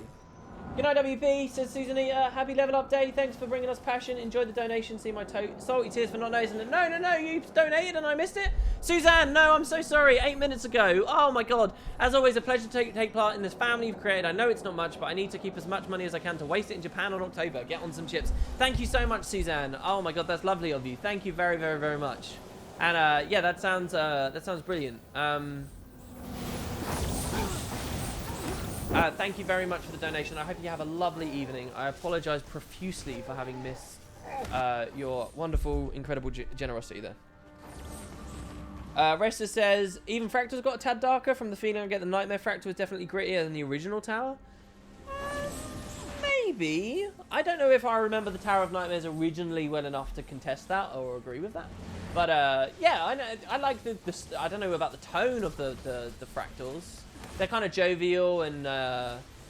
But again, I like character. Ark is a cool character. I like Ark. Ark is interesting to listen to. He's fun to listen to, and Dessa's fun to listen to as well. So I kind of like, you know, the stance that they're taking there.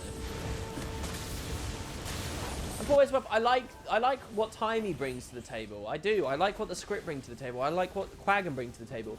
But I you know, I'm kind of.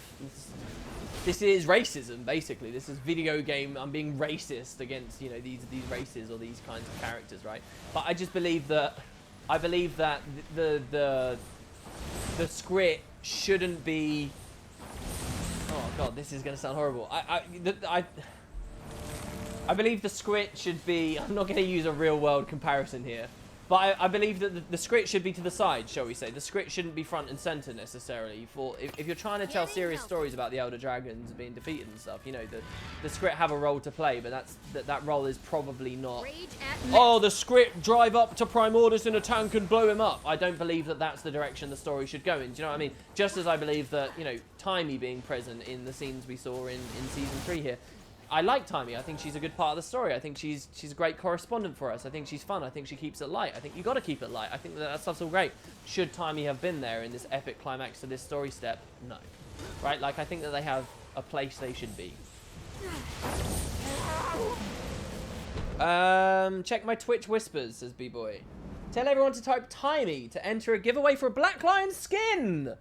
If anyone is a subscriber as well, you get 10 times luck.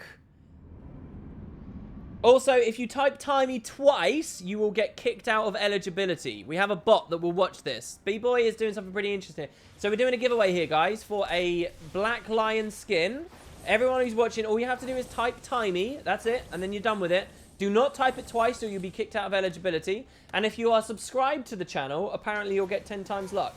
And you do, by the way, if you type Timey and then sub right after, will that bump their luck, B-Boy? I wonder if anyone will actually sub for this. That'll be interesting. But that's a nice little reward for people who have been subbing and have been supporting the channel. That's really cool, B-Boy. Thank you. That's really cool. Let's see how people do. So there you go. Good luck on your Black Lion skin there, guys. God, I got so much energy. We've been streaming for ages, and I'm just like still like raring to go. Oh, it's good. All right, finally we got that heart done. So that's that POI. That's everything. Well, we missed this POI and the Vista back over there, and a heart here. So let's go do this stuff now in this pretty area. So that Vista is kind of the irritating, weird one, right? We have to go all the way up to it. We got over 200 people entered the giveaway already. Remember, to 10 times your luck, you can be subbed. B-Boy, I really like the way you ran that there. If we do all of our giveaways like that, tell me in a whisper and then I'll tell everyone. Then we'll get a much bigger outpouring and more people will know about them because a lot of people listen to me alt-tabbed or whatever. That's really, really good. I think we should do that in future. That's good. Script should have a supporting roles like, oh, the script have dug up a tunnel so we can get behind enemy lines kind of stuff. Like, and here's the thing. You can play with the script on the front lines.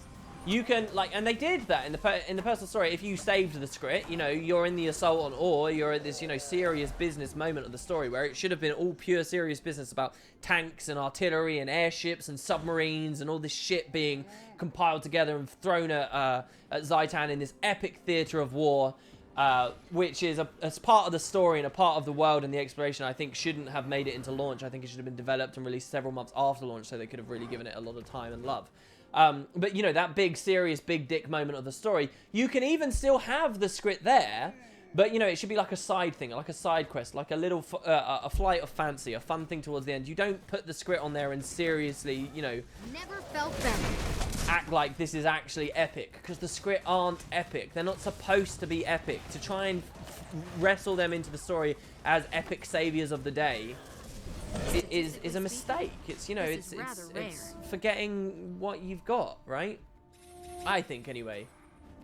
And maybe that's wrong of me to feel that way about Timey, who's, you know, the current big controversial thing, but that's how I feel about Timey. I feel about it, and not just because she's a little girl Asura. I feel about that about all Asura to a certain extent. I feel like the Asura should be in the background, the manipulators, those who pull the strings, the puppet masters, the commanders from the back lines.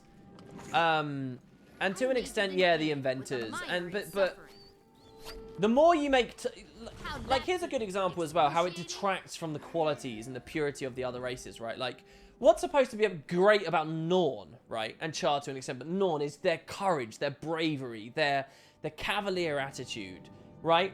When you have Taimi, that doesn't embody any, or shouldn't really be embodying any of those virtues, charging in and doing stuff like she did in this recent story patch, it kind of takes away from the space you have to think the Norn are cool, right? Like, a better scene is to have Taimi be like, fuck that, I'm too smart to go in there, that is mental, I will remote control this golem and we'll do it there.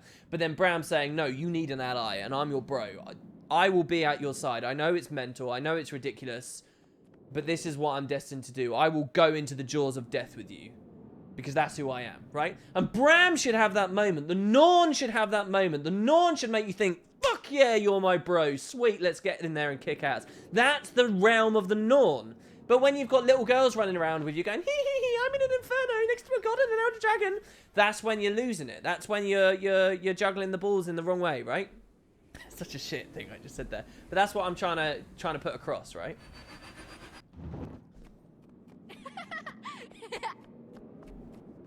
But like, Bram could next patch be like, yeah, I'll go in and do the best thing with you, but it doesn't have that, there's not that beauty to that, there's not that strength to that, there's not that, you don't get the epic moment that you deserved because Bram's not doing anything you've just seen a little girl do anyway. And potentially the little girl's been more useful than him, right?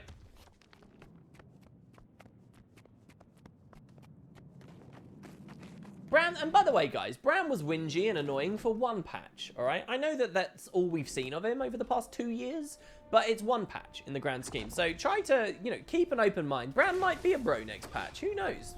Bram might be like, yeah, look, I was a bit out of line before. I'm sorry, bro. And then move on. It would be a bit of a weird... Oh, look, we just got a ding for the moot there. We got an ice worm tooth. Possessing an ice worm tooth is a classic show of prowess. I love this. I love doing all the legendary collections at once. It's cool. You get interesting items every now and then. Bram could still have that moment. It's been one patch. Don't judge him too hard too quickly. So somebody won. Inuagmi won. So I guess we didn't get any subs out of the giveaway, but we got a few follows. Guys, following wasn't what gave you more luck, but thank you for following anyway. Appreciate it. Right, there we go. Grog Shadow, Henning. Invigorate! Oh, we just got something for the Bifrost as well. The Grog Shadow Star Fragment. Wow, what are they onto that? That is weird. Combine the Jotun Star Fragments in the ruins of Leaning Grade and Dredgehorn Cliffs. Oh, so I've got to keep this, don't I? They're going to want me to keep that to craft them together. That's interesting. Oh, hello. Grog Shadow Runestone. Was that an event I just did? What's this range? Random changes in pitches in your audio. There's no pitch changes. There's volume changes. When I speak, it's lower. When I don't speak, it's louder. So you can hear the game if I be quiet for a second. If I want to drink some water, like for example.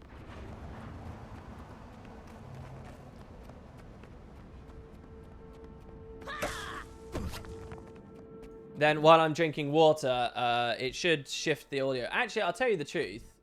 It's not quite doing it as much as it should be at the moment. There, it should be doing it more now. Yeah, there you go. I didn't quite have it, the volume quite set up to do it properly. I just want to get this heart done. I'm not doing this very well. For me, it's not just the Norn in general becoming scared. Like they should have been in Bitterfrost, or there should be more Norn hunters up there, and there was nothing, and the excuse was so pitiful. They tell stories about the tooth and dead spirits to make Norn more cautious. Come on, they just forgot about them. And that's how what is this? Inuagmi is not Inuagmi. Get your pronunciation correct.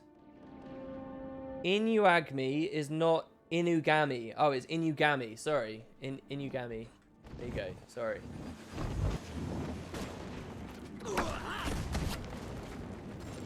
You can hear a pitch change. There should not be a pitch change. Are you guys actually hearing a pitch change?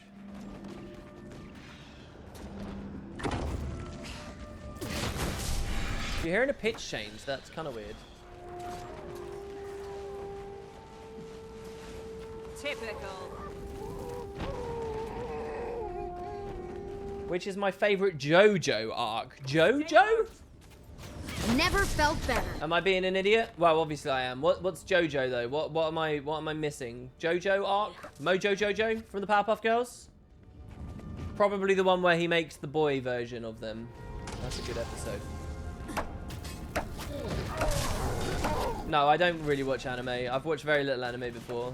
I don't really get the hysteria for anime. I'm not a very big anime fan. It's not that I detest it or anything, I just don't really have time for massive Figure eight.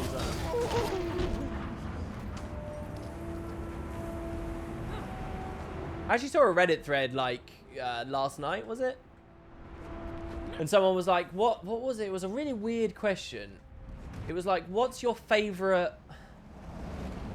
It was like, what's your favorite like expression in anime or something? Like referring to like the artistry of their faces.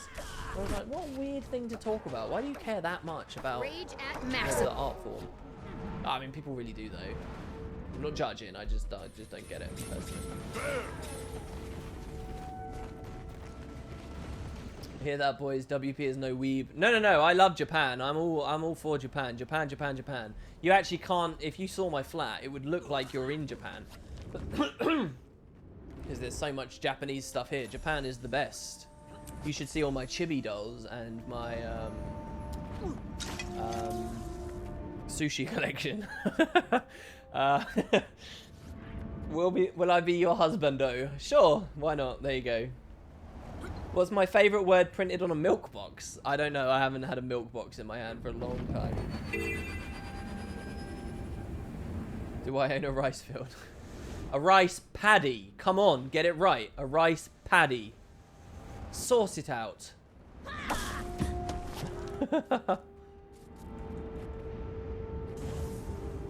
Invigorating. I am the true Weeab, not Animu. You watch JoJo, then you start to move like JoJo Kappa. Like, this is honestly going over my head. I don't know what JoJo is. Is it an anime thing? I'd be curious to learn if someone wants to fill me in.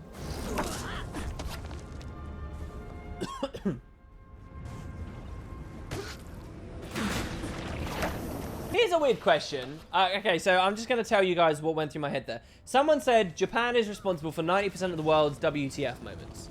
And my response to that was, well... And I responded in my head. I didn't say it out loud because I wasn't sure if I wanted to say it out loud. But now I will say it out loud because it leads me on to a question I want to ask you guys. So my response to that is, well, maybe we just see a lot of like crazy, you know, moments from, you know, Japanese game shows and stuff. Because it's kind of like, you know, there's a thing about it now. So it's like confirmation bias. And it's like, you know, it just so happens that the crazy stuff is what ends up broaching Western media more because it's the crazy stuff. And so then, you know, I kind of believe maybe it's true that in Japan, they see a lot of stuff from the United States and from Europe and stuff that is completely wild and ridiculous. And they think that everything's wild and ridiculous here because it just so happens that, you know, all the crazy stuff that happens among our populations ends up being the only stuff that they end up seeing over there, right? And I don't know whether that's true or not, but I wouldn't be surprised if it's kind of the same both sides of the pond. Like, they only see the most absurd YouTube videos. They only see the most, you know, whatever, like crazy little moments and various things that happen, and they have this very odd impression about us because there are big cultural boundaries, right? Anyway, so thinking about all of that, this all happened in the space of about 2 seconds. My mind went here, but I thought of that, and then I thought of one thing I've always been kind of interested in. Speaking of different cultural boundaries, and I was also thinking like in the space of the internet and stuff. Can anyone tell me, because I don't know about this, so obviously when it came to the time of the software revolution, and when it came to, you know, the creation of all these bold new frontiers in tech and software specifically, and Bill Gates, and, you know, we had Macs becoming things, and we had OS X, and we had, you know, Windows 95, and you know, basically the birth of operating systems and so forth, and Microsoft becoming the big daddy that it ultimately is, right? Around all of this, right? How did that happen in other countries? Can anyone teach me something here? Is there like a really famous, like, do they run Windows in Japan? Is Windows like the operating system of choice? In South Korea, is it Windows? In China, do they run Windows? Just different, you know, like It's just different language configured. It's bundled with different stuff. Is it still Windows? Or did other countries try to develop their own operating systems and their own, like, or you know, is Linux bigger in other places? You know, open source project. Like, what is there? Is there like foreign OSs that people run that I just don't know about? Or is it just Windows, Windows, Windows, Windows, Windows, Windows, Windows, which would explain the wealth of Bill Gates? Like, because I actually don't know. Like, you'd expect that other countries would be like, no, we're not going to rely on this Western-developed operating system. We're going to... Windows is big in Japan. Apple is big in Japan. You beg to differ. Trump has single-handedly been the single largest provider of WTF moments this past year. Well, maybe for you. In other areas of the world, they might not... might not breach so much. Brahamian born and whatnot. Windows. Their culture isn't all that different. Windows everywhere. Because obviously Windows has got different language packs and stuff, but you know, that doesn't necessarily mean that they're absolutely... The operating system market is pretty similar all over the world. See, that's interesting. I think that's good. I actually, you know, as much as I appreciate competition and choice, consumer choice and so forth, but I think that, you know, that broad unification under like that one OS, so that's probably been a great boon to programmers and developers over the past 20, 30 years, surely, right? 40 years even. Platform commonness is dictated by its purpose. I doubt ethnicity has much to do with it. Wealth a little. Well, I wasn't really going on about ethnicity, really, but I do think that, you know, various states can choose to... Like, I was reading about, you know, a fascinating thing about China. Did I talk about this on the stream recently? Did I talk to you guys about the Chinese written language recently? I'm sure a lot of you guys know this story, but I only very recently learned about it. And typewriters. And the printing press. I'll just tell it anyway, I guess. And I'll keep it shorter. So there's this really interesting thing. People think of the printing press as, like, I think being something that formed in Europe and, like, you know, changed the world radically and, you know, had all these enormous benefits and whatever. You know, radicalized the Western world and blah, blah, blah. And the printing press was this huge, huge, huge moment, right? Like this watershed moment for who we are and what we can accomplish. And, it's commonly attributed to the Western world, but the interesting thing is it was, just like so many other incredible inventions, the Chinese did get there first. There is like a prototype, there was a version, there was essentially a printing press hundreds of years before that was seen in China. But the thing is, it never caught on. And the reason it never caught on was because the written language, or the many languages that were in use around China, was incredibly complicated, like tons of different symbols, meaning an ungodly number of different things, and you'd have to remember crazy amounts of characters and symbols and signs for different things. A huge, vast, like 95% of the population was completely illiterate because it was just so complicated and just so ridiculous. And so, like, when it became a thing in China, but because of their written language, purely because of that and the number of characters and things there were to know, it kind of didn't take off, right? Just because it was so vast. But when, you know, we have like these very Romanized alphabets and it came to like the Western world, typewriters and printing presses and things like that were much more feasible because it's just, you know, it's 26 characters and like our written language structure was very different. And so I think it was like in the 50s, the 40s or something, maybe a little bit earlier. Essentially, as a state, the Chinese got together and they said, all right, we're just getting rid of our written language. We're going to change it. We're going to design in a room our own language that is similar to Western languages that has X number of characters associated with it. Because we can't, you know, because our keyboards and our typewriters and our this and this and this, we need to be able to do these things like the rest of the world is. And so they essentially just in a lab designed this written language and just kind of forced it on everyone. And so there you go, this is what you do now. And like just and literacy went way up and you know, suddenly they were able to compete so much better. But essentially there's a guy out there who's still alive. He's a really old man. He's like 90 years old, but I think he's still alive, who essentially invented this entire language with a couple of other people, but they invented a written language. And it's what, like, and I think that's like what simplified Chinese is or something like that. That's basically what's going on there. My details and my specifics will be really shit the way I've just described that. But that's essentially what happened. And it's fascinating. It's fascinating. So like the idea that a state could get together and, you know, make their own OS and force everyone to use that and put themselves, seal themselves away in their own OS. I can totally, you know, it just depends on the culture of the state and how capable they are, right? So, you know, hearing a story like that with the language was fascinating to me. I genuinely didn't know if, you know, other operating systems. There you go, history with wooden potatoes. You're thinking of Korean, and it was in like the 1800s? I don't think I am thinking of Korean. The printed word was the Romans for the spread of rich... Well, yeah, but what the Romans had never, you know, then we kind of went into the Dark Ages. So I'm talking about the modern use of the printing press.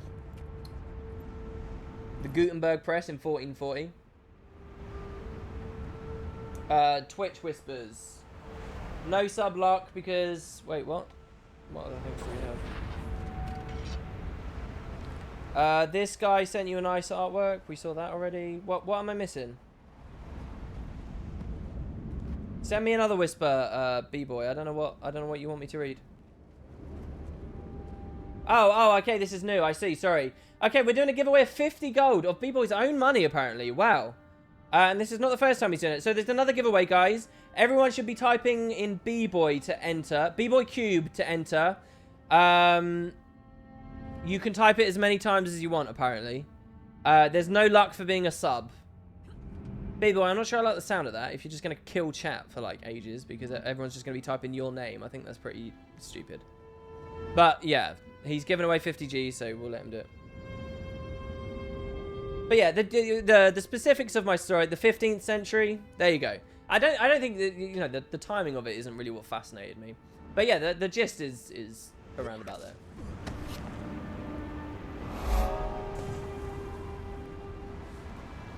I think it's pretty interesting.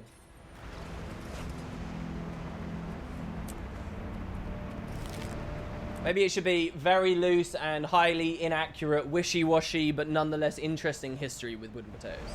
What about that?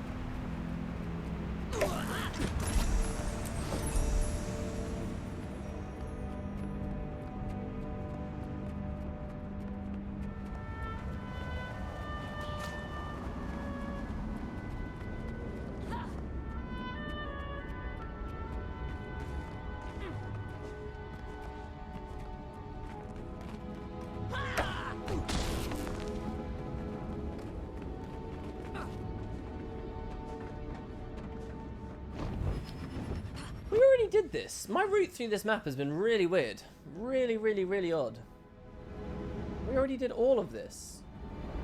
It's weird to see that it's linking me to a heart here. Should we go to the north of the map now? Let's do the Diamond Priory stuff. Let's go here and worm my way up to the Diamond Priory. Get those POIs and things as we go.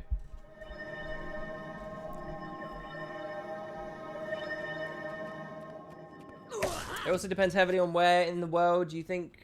As much people like to think otherwise, people are taught differently depending on where they live. Oh, absolutely. Definitely. Different aspects of history emphasized. For sure. Like, there's a huge emphasis on the American, essentially, the founding of America in the States, right? And, the conflict with the British and stuff. And that barely featured in my education at all, because we just don't really care about it. Oh, my laptop power is running low, 10%. That's the first example that springs to mind, but there's also a lot of stuff. I think I was listening to someone from Scotland talking about how they. What was it? There's something that they're taught about a lot in Scotland about this great victory against the British that I'd never heard of in my life. But apparently most people from Scotland. Do we have anyone from Scotland? Can anyone from Scotland watching the stream right now chime in? Do you know of a great, a very well-known, skirmish against the British that the Scottish are very proud of? And happened.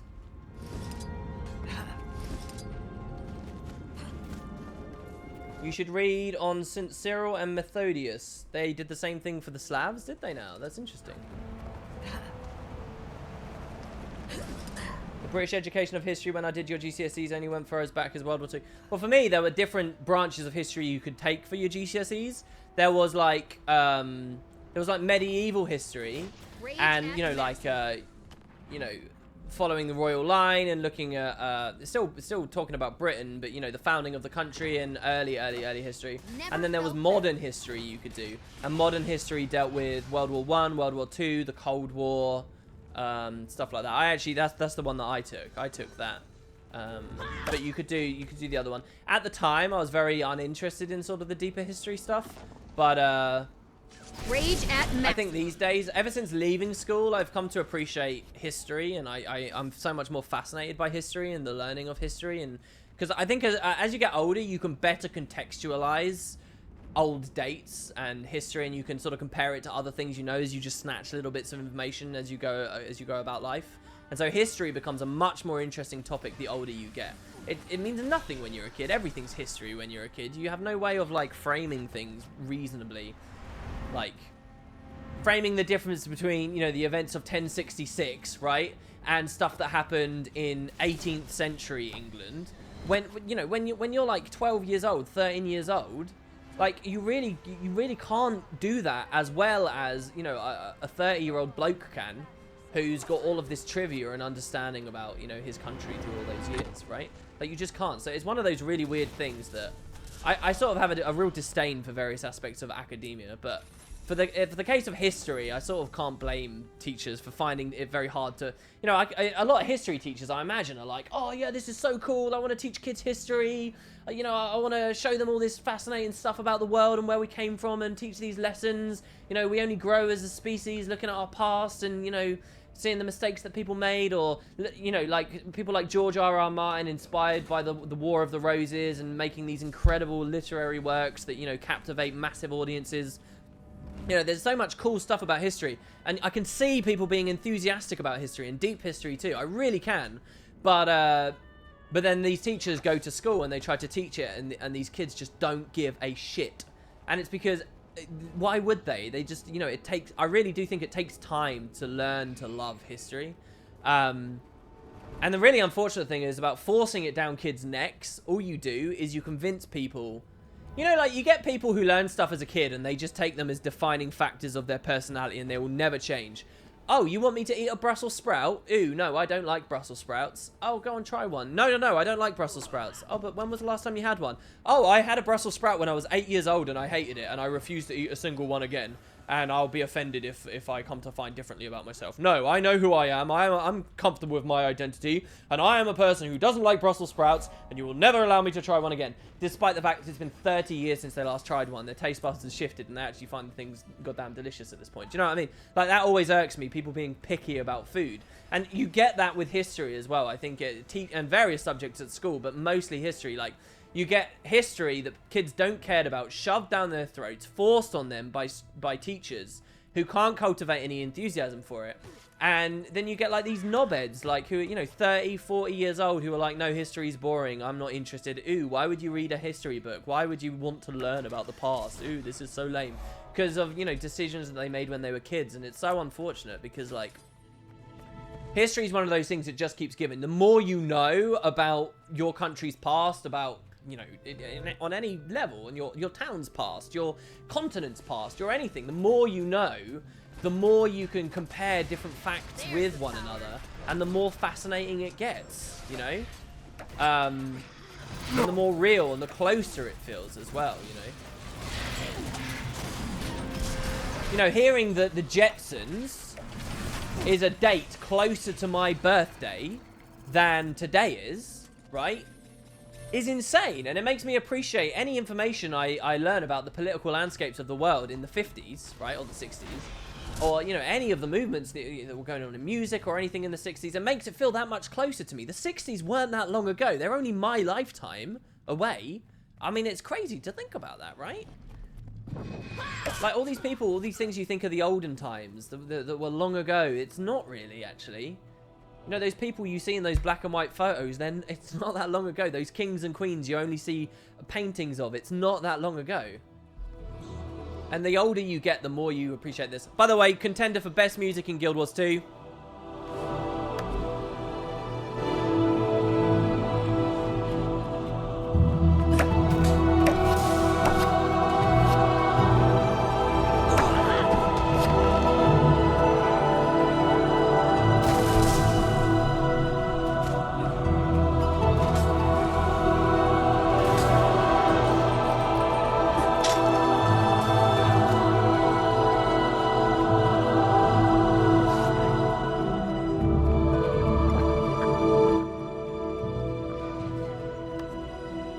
Come on, tell me that that's not some of the best music in the game. The Dermot Priory music, that is. It's called Dermot Priory, I think, on the OST, if you want to listen to it in full. Great, great, great stuff. Wait, this is why WP's a fan of Halo? What? Also, cool to the guy who looked into his family tree. Like, I've never looked into mine, and I've vaguely been interested in it, but I can't get further back than my great-grandparents, and even my great-grandparents, I only know, like, very vaguely. I had a great-nan that I used to see when I was a lot younger, and then she died, and I didn't really know much about her. I never had any real conversations with her. I was, like, 5 when I used to go visit her in London, and that's about it. So I really don't know anything else about, you know, I can't get very far back at all. I think Americans are very, very, very conscious of where they came from and their family trees, and they get proud of being, you know, oh, I'm a 6th generation Texan. Like, they care about shit like that. Or, you know, your grandparent might have been from Germany, and so you're going to tell people that you're German or that you're Irish or whatever, which is just very bizarre to me and fucking weird. But I guess it just comes with the culture of being quite a new nation, right? I can't go that far back. None of my family really know, you know, I've got so little information about any of my family or my ties or my roots. Apparently there are services you can do to look into it, but I don't know how much I'd trust them. Did you ever go over all the short stories about Momo? I actually didn't in the end. No, I kind of suck. I mean, that is absolutely the kind of thing I should be doing videos about, and I didn't do. I didn't do a single video about any of the Momo stuff. If it's done now, maybe I'll go back through. I've read them, or I read the first 4, and then there was a 5th, and I don't think I've read that, but I didn't cover any on the channel. You've said multiple times that you don't find Soul particularly a nice... Well, no. I don't know what Jeremy Soule is like as a person. I just know that people have found he has some controversial views about piracy, comparing pirates to Nazis. And I've heard that he can be a bit difficult to work with, but you know, always through like a source from a source from a source from a source. General internet rumor mill stuff. And to be honest, a guy can live on the planet for years and years and years, and he makes one weird, awful comparison about Nazi Germany, and everyone hates him forevermore. I think that's a little unfair. I don't know him personally. I'd never say that I dislike him personally. I've said that I don't really like his work that much because I've listened to a lot of it, because I'm oversaturated to it. I appreciate it from like a technical level. I appreciate that he's given me a lot of great memories, and I have a lot of great nostalgia attached to his work, and I'm happy with that. But, you know, I don't find it particularly, you know, that amazing, right? That's what I say about Jeremy Soule. I couldn't say anymore because I don't know him. I'm also not a musician, so I don't know what the fuck I'm talking about. Spirit endures. It's about where your family came from. I don't think it's obsessive. Sorry. Oh, you're talking about the American kind of feeling of, I suppose, Canadian as well. I said, yeah. I mean, again, new states, new nations. I'm sure people felt that way when a great variety of different places. You know, it's just that youthful idea, right? It's that idea that, you know, we're a new nation, we're all from somewhere, and people like to keep track of that stuff. And I mean, it's nice, if anything, really. It's just there's not much of a culture of it here, and people don't really care about it here, because why would you? And you know, on some level, I as a person also, like, I'm not very big on punishing or being proud of the accomplishments of anyone who was alive before I was, right? Like, maybe I can be proud of stuff my parents did, maybe, but certainly not my grandparents. They're different people. I'm not really associated with them. I don't put too much stock in, you know, any of that stuff. You know, I'm not particularly patriotic about, you know, I'm not one of those guys that would go to a football match, an England versus Germany game, and start chanting 2 world wars and 1 World Cup. Right, I'd never do that, because, like, well, maybe I would just for the fun of it, because, you know, the spirit and for a laugh or whatever, but I'd never really care about that. I'd never actually, like, feel patriotic about England's accomplishments during those times, because those people, nearly all of those people that are alive there, they may have shaped the country that I have been shaped by in turn, and that I'm appreciative of. And, you know, I like the state from that perspective, and it's, you know, I pay into it as a taxpayer, and you should be proud from that level. But the idea of, like, going so far back and caring a lot about, you know, I don't think I'm of a better metal, because, you know, it's so it only goes so far for me, basically. English football chants are hilarious. I know. I like mine because my genetic makeup is very ancient British. It makes me feel cool. No, and I'm curious, right? Like, I'm curious, like, where am I from? I'd love to hear that, you know, like, go to my great-grandparents and they were all Danes or something. Do you know what I mean? Like, that'd be crazy. I'd love to hear that. As far as I know, anyone I've ever known have all been from around the UK, London area. So, that's all I know. Hails. How old am I? What, me? Or is that to someone in chat?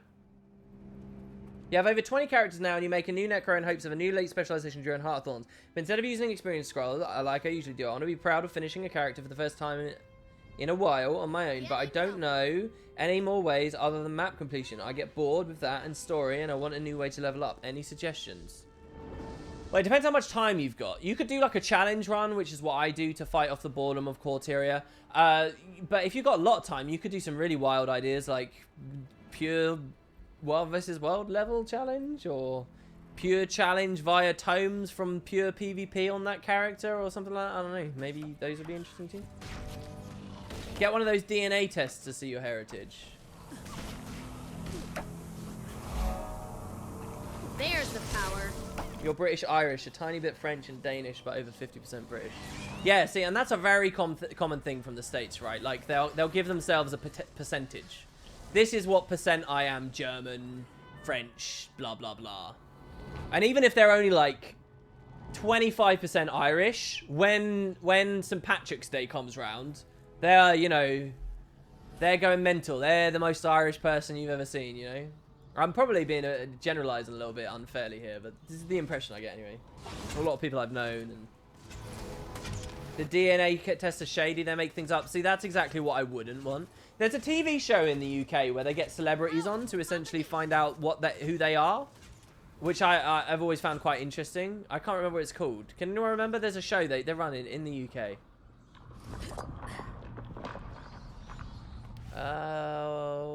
What's the one that gives you stab? Did none of them actually give you stab? I guess none of them give you stab. One of them gives you stab, doesn't it? From the throne. Does Toss Elixir B give you stab? It does, yeah, there you go. Invigorating. 5 stacks as well. Holy shit. That's a lot of stab. I didn't realize they gave you that much. Wow. I'd love to see an Alchemist elite spec. It'd be so cool. Elixirs plus. It's called Who Do You Think You Are? Yeah, that's it. That's it. So and again, it's not like it's exclusively in the States. I'm not trying to be like that. Like, we've even got a TV show about it. Stability just get good. I guess I could have drank Elixir X as well. That would have been something I could have done. I love running around with turrets since the change. Please, no. There we go. Got the swap. Oh, where's his totem? Is it all the way back around here? It is. Wow. There we go. He's vulnerable now. We didn't even have to come this deep in here, did we? I suppose we're here now, so I'll open the chest. What rifle am I using? This is the pop gun. It's associated with Winter's Day. It's pretty nice. Pretty good. I say associated with because I don't remember the exact acquisition process. Your friend is like 4% Neanderthal. No, he isn't. Really? That's not a thing, is it? I feel like I'm being trolled to even consider that might be the case. There's no way that that's true, right? You can't be 4% Neanderthal. Accelerating. Right? Man, wouldn't the... Neanderthals are so cool. As someone who spends a lot of time playing and thinking about fantasy RPGs and fantasy worlds and stuff, you know, where you've got multiple different, like, species, right? We call them races. Species. We have different species on the planet that are all intelligent, right? It's crazy to think that Earth was that for a little while with the Neanderthals. It was just... I mean, if the Neanderthals had just been a little bit stronger, a little bit smarter, we could be in a really... It could be so... Think about Earth, right? We could be in a cool place where there are 2 species that are intelligent. Oh, it'd be crazy. Imagine actually having Neanderthals, like, maybe a little bit dimmer than us, but big, burly kind of guys. It'd be so interesting. We were so close, guys. It's cool to think about when you think about space exploration as well, and like all these exoplanets they're finding that are in the green zones of their respective stars. It's cool thinking about like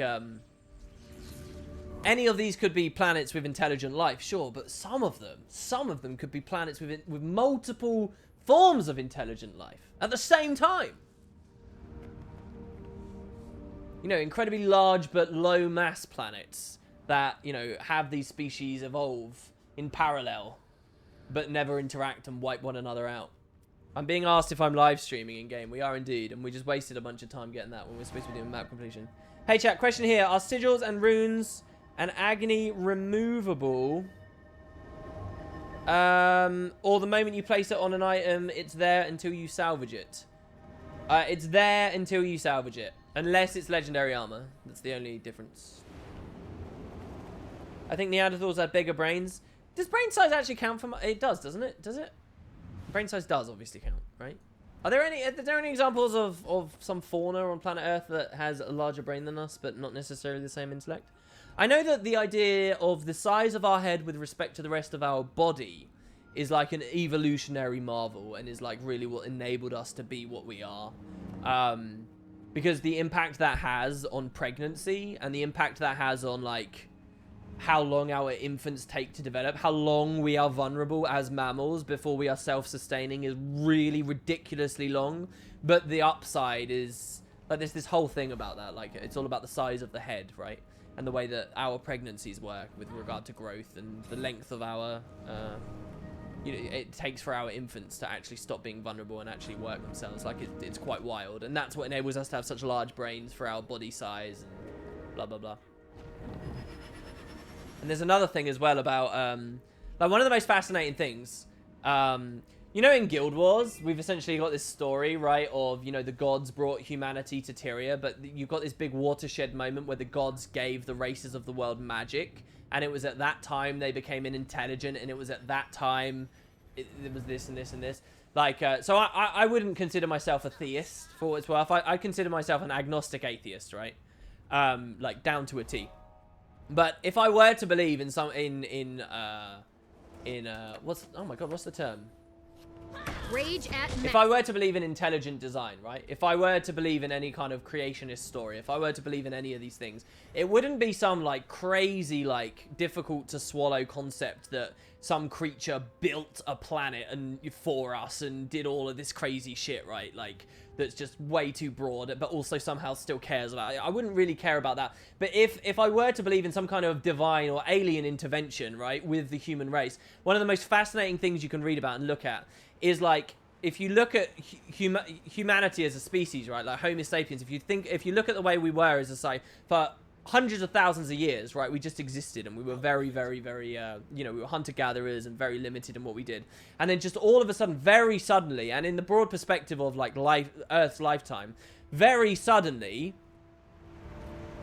we were communicating, like, a lot more. And, like, it's like the gift of language had been bestowed upon us. Like, and the role that language played on us that then fed into the development of agriculture, and then how agriculture freed people up to pursue things that weren't constantly running around looking for calories, which then gave birth to civilization, and so on and so on and so on. All this stuff for humans as creatures that walk around on the fucking earth and do shit is all very recent. It all really comes from this one moment where suddenly communication became this huge thing, and language and written languages and spoken languages and collaboration all suddenly just exploded onto us after many, many, many years, evolutionarily and societally, if you can even consider that speaking, we just didn't have as humans. And then it was there. And like we still haven't quite nailed down how that ends up happening. Like, there are theories about, like, migration patterns of humans and what that did to our diets and the kind of thing that our reasons for what we hunted and what we did. And there are, like, vague ideas, but no one really has anything nailed down. And, like, you know, if you were I'm not a theist, but if I was, I think that the branch of theism I would most like to choose wouldn't be to adopt some religion that pre-exists or whatever, but I would like to pick some idea that, you know, there was some kind of intervention, some kind of alien intervention or something. Humanity was uplifted at this moment, and we were given the gift of language. I think that that's so beautiful, and that's so, like, such a wonderful idea, because there's some real mystery there in that with our development, as far as I understand, and I'm not a very smart guy, but I think that's so cool, right? Size matters. Humans' brain grew as our need to communicate more sophisticatedly deepened. Omega-3 rich food like shellfish enabled it. Modern studies have also found that the brain of humans of different language physically grew, which was not the case for med students. You mean Mediterranean? I'm hit. Brain of students of different languages, which was not the case for med? Or do you mean medical students? Are you talking about WP is a Scientologist. Yeah, I'm the new L. Ron Hubbard, guys. Absolutely. Absolutely. Well, that's essentially what it is, right? Divine intervention on any level is essentially alien intervention. It's no wonder that fucking L. Ron Hubbard managed to pull a fast one on so many nutters. Because it's an easy thing to subscribe to. It's an easy thing to believe. And it's a hard thing to counter. If there is a God, God is an alien, right? Like, Jesus. The hubris to assume that God himself would be exactly like us, right? Am I crazy? Is this somehow blasphemous? I'm sure it's blasphemous. I think it's pretty reasonable to say that. You should look into the lost civilization theory. Oh, do tell me more. Titillate me, whet my appetite. I'm very headliney with my knowledge about the world. I'll listen to like the big ticket items of a concept, but I won't read the academic manuscripts or anything to actually know. I'm like one of these awful people who like acts like an intellectual but doesn't actually do any of the legwork to substantiate any of his opinions. Which I would like to defend myself is 99% of everyone in the Western world right now. But yeah, that's who I am.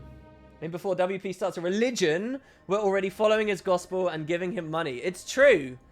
Next donation is allowed to give the name of the wooden potatoes god. Just post it in your little message there. I'll be waiting. And I will become a theist at that point. We'll create some cool little rituals we can do together. We'll take all the big things from all the big religions. We'll take the pick and choose the ones we like, and yeah, we'll get some people following us. It's funny that I'm joking about this here, right? Because imagine if one day I got like super famous or whatever, and then ended up deciding to do it. This stream would be here, and it would always be like a thorn in my side. And it's funny because that's exactly what L. Ron Hubbard did. Like, he can be quoted as saying at some point is like, oh yeah, let's make a religion to make money. Like quite literally and blatantly and publicly, he said this. Yeah, I'm gonna, because he was a sci-fi writer and he was like, oh yeah, let's make some money. Like literally bluntly said it and still managed to succeed. I mean, look, it's crazy. This is essentially what this stream is. Is that donation bait? It is donation bait. I've had more than enough. Rituals like we're doing right now watching you. I'm sorry if I'm offending anyone. I hope that this stream hasn't been too boring. If someone wants to throw a Guild Wars question at me, we can get back to, the topics I know you're most interested in. Your adventures all chronicled on YouTube. Yeah, you're starting to see, like, the Wooden Potatoes religion has all just, like, these mysterious Guild Wars lore things popping up. Like, I don't have Balthazar, but I have Badazar, right? And it's because I was so lazy, I couldn't even think of a worthwhile fake Balthazar, so I just picked the Grawl event in Ascalon. So I were Badazar, and I very much subscribe to another thing, by the way. If I were to make a religion, or if I were to follow a religion, it definitely wouldn't be one of these monotheist ones. What, the idea of one dude did it all? Balls to that. I prefer the idea of pantheons. I prefer the idea that it was lots of intelligent creatures, lots of things that came together and made the earth or uplifted humanity and, gave us the gift of language or whatever, right? It would be loads of them. Obviously, how arrogant is it to assume it's just one? So no, we'd have loads. We'd have Badazar, and we'd have, I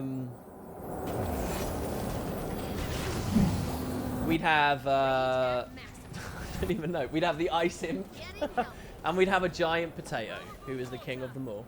Holy shit, the donation bait was a thing. Jonathan, wow. I managed to catch your birthday stream. Woo! Happy birthday, you glorious potato. Thank you so much, Jonathan. Wow, thank you. That's really lovely of you. I'm glad you're here. I mean, I was always planning on ending the stream at the normal time. Thank you very much. That's really lovely of you. I feel like such a smarmy twat now. I can't believe I just joked about getting a donation and then I did. My vote is on the highest of horses. Okay, cool. I like it. Let's make a religion via straw poll. That's basically what I'm saying here. Anyway, as much as I joke, I do find a lot of this stuff very interesting. And whoever told me to read a book, can you post it again? Because I would have missed your message there because I started ranting about other stuff. In before WP makes his own world and DM into the viewers. It's funny. I don't know if you guys know, but it might have been a thing in the US as well. Probably was. But there was definitely a thing in the UK back during the census where people were asked their religion, and instead of actually saying, I'm atheistic, or I'm Christian, or I'm, Islamic, or whatever, right? People were putting Jedi, right? You guys have probably heard of this. It's a big joke. People were putting Jedi. And a lot of people did it in the... when was the last census? But a lot of people did it, and the way that the country viewed it was they just said, oh, this is just a joke. We'll say that you're atheist and this is a joke or whatever, right? And that's it. It's kind of funny because this idea of being a DM or whatever, if you think about George Lucas, if you think about the people that made Star Wars, right? People, they built a world and a mythos and all of this stuff, and then essentially they've had people in the real world identifying, obviously tongue-in-cheek, and no one really believes it. But it's kind of funny that they've gone from something that was clearly a farce, clearly a fiction, right at the most blunt of levels. It was a freaking film franchise, and then you have people, even if it is tongue-in-cheek, I think it is kind of funny to think about. The Jedi census phenomenon. Wow, look at SCX. He's like a freaking... He's crazy. This is insane. You add so much to the streams, dude. You give people all these links going live.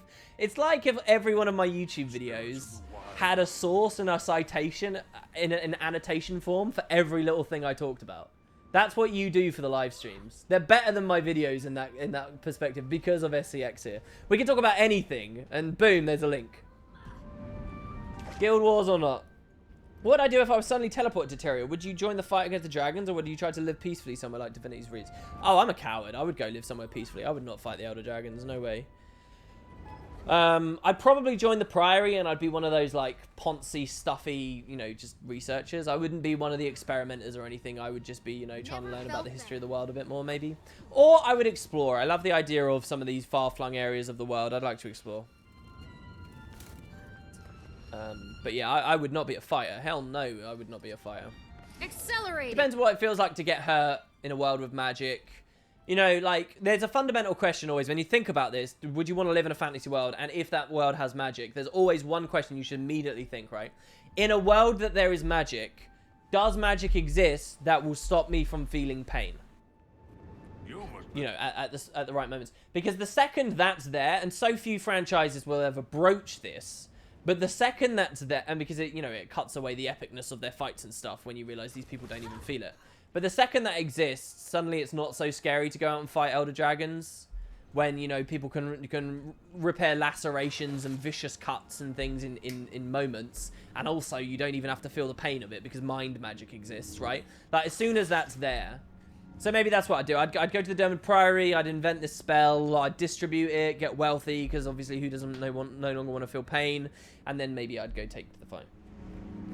There's endure pain and defy pain. Yeah, that's true. What would you think about getting more backpacks, like the recent mercenary backpack, like an adventurous backpack or a miner's backpack? Because I'd love that for personal RPG enjoyment. Yeah, I'd love stuff like that. I wouldn't like to see it on the gem store, though. I feel like things like that should be kind of foundation items, like... Those core kind of non-flashy, really realistic, badass, but, they feel good items like that. I think they should be filtered through to all players at comfortable areas as decent rewards at junctures in personal story and leveling moments. But the way that the devs handle the game now, they just monetize everything and they don't really care about the leveling experience, so I don't know.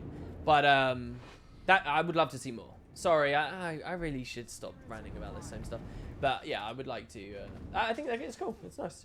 What race would you like to be on Tyria? I don't know, because I don't know what it's like to not be human. Sorry, that's a boring question, but... Do I want to be a Lagos? What does it feel like to have a tail? What does it feel like to have giant butterfly wings? What does it feel like to be comfortable underwater? What does it feel like to be a Skrit and get stupider when people move away from me? Oh, I'll tell you what I'd do if I went to Tyria. I would distribute Time's communicator to the Skrit and make the Skrit solve the Elder Dragon problem. The Skrit, doing that to the Skrit is kind of Tyria's version of creating a strong AI and watching technology and machines snowball away from everyone and, destroy the world and take over the world. That's exactly what that is. You give the Skrit a communicator that lets them communicate like that. The Skrit will immediately refine that communicator, improve upon it, stop it from being able to be sabotaged, anything like that. And at that point, they're untouchable. Unless you are quick and you basically make, like, the genophage for the Krogan or something like that, you're fucked. It's over. You're done. Because that's essentially what happened in Mass Effect. You had the Rachni, which were a hive mind race, that then had to be destroyed by the Krogan, that then had to be destroyed by the... They say the Turians, but essentially the Solarians, right? So, sorry, I know not everyone knows Mass Effect. I need people to wake up. Here we go. You always imagine Script becoming like the replicators from Stargate? I haven't watched Stargate, sadly. It's kind of one of my on my sci-fi list of to-dos. I actually stopped Deep Space Nine around season 5, which I feel bad about because that's supposed to be the show's hype, but I've just been a bit bored out of it. Sounds a little bit like your alien theories. They're not theories. I'm just saying it's like it's a romantic idea to entertain. That's all. I don't actually theorize that.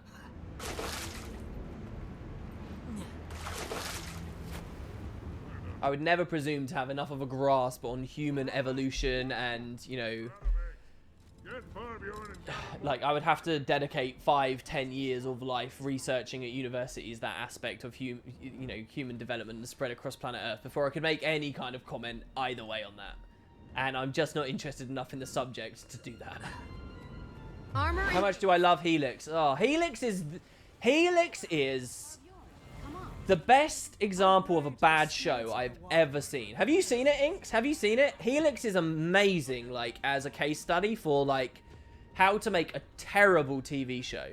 It's amazing. But, like, a terrible TV show that has just a tiny little few nuggets of good stuff in it that will masochistically make you want to keep watching. That's Helix. Helix is fascinating.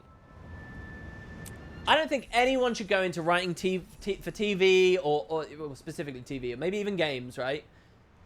Games that use this kind of season format that we have. No one should ever go into that without watching Helix. Helix is an amazing thing to look at, just to see all the ways that TV can fuck up, all the ways you can destroy characters, all the ways you can piss on and set up mysteries. It's amazing. All the ways you can poorly act things, all the ways you can cut budget away from something in all the wrong places. It's incredible. Season 1, most of it. Yeah, watch Season 2. Season 2 is where it takes a nosedive, and it goes way off the hill. Season 1 was mostly okay, yeah. I would agree with that. Thank you. I gave up after 5 episodes. It was too infuriating. Now they had a few goodish ideas, but everything so badly. It's amazing. I've talked about it before. I won't go into it. This is the show with the Immortals. And Immortals are, you know, that's a theme that I'm a big fan of. Go immortality as a theme. I think that's excellent. The pursuit of everlasting life and battle against death and so on. I think that all that stuff's really interesting. Helix goes way into it. It's like right up my alley in so many ways, and it's so terrible and so disastrous in so many others. I feel like WP's amazing, explaining why it's amazing to watch a car crash. Yeah, I guess, kind of, sort of. Except, you know, no one got hurt in Helix, so... But yeah, it's that kind of morbid fascination. It's exactly what it is. What do you think about The Expanse? That show's incredible. Yeah, The Expanse is great. The Expanse is great. I'm not as gripped by it as I feel like I should be, but it is a great show, and definitely, I hope to see it continues to improve. Attack! The Expanse is awesome. The best show on TV right now is Better Call Saul. Someone asked me the other day as well on the stream. They said, WP, what's your favorite TV show? What's one of the best TV shows you've ever watched? And I kind of just waffled out, you know, just really common shit that people really like. And I didn't really talk about much. I didn't have much inspirational things to say. But I did realize a few days later, I was thinking about it. I think one of the best TV shows I've ever seen, and it's only season 1. Season 2 is a different story. But it's very dark, it's very grim, and it might not be your cup of tea, right? But I think one of the best TV shows I have ever seen is True Detective Season 1. I think True Detective Season 1 is fantastic. Absolutely premium television, right from the start. Like, a lot of TV shows find, like, a season to grow their beard, to find their moment, right?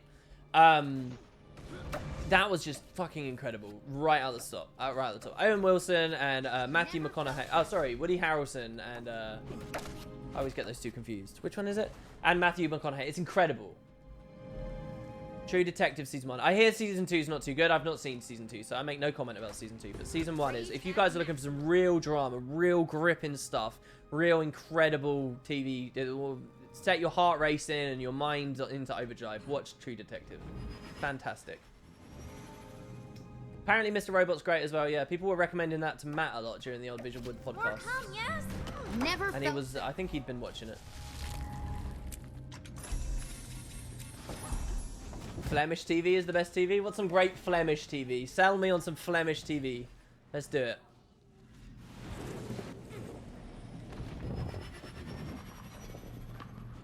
Season 2 would be great if you never saw Season 1. Oh, is it just because Season 1 set a really ridiculous bar? It's like the Uncharted 3 thing, right? Like, it's an amazing game, but people were expecting it to be, you know, a lot more than it was because it was the sequel to one of the best sequels that's ever existed in the history of video gaming. And I stand by that. Is there any way to level Heart of Thorns Masteries? I feel like I'm stuck with the story because of it. I feel like... Okay, alright, listen. Manduke. Let's just... Everyone in chat, here we go. Let's turn our attention to Manduke here. Manduke asks a question that I'm sure we've all seen asked a great many times. Is there any way to level the Heart of Thorns Masteries? I feel like I'm stuck with the story because of it. What do you guys think? Manduke, Twitch chat is now going to respond to you, and they're going to be nice about it, and they're going to give you some advice. If you want to see my opinions about that, I suggest you go to my Heart of Thorns review, and you look at my video I did on Masteries, where I talk about exactly people like you, and the camp you're in, and the way that you feel. There we go. So let's kill Smashy now.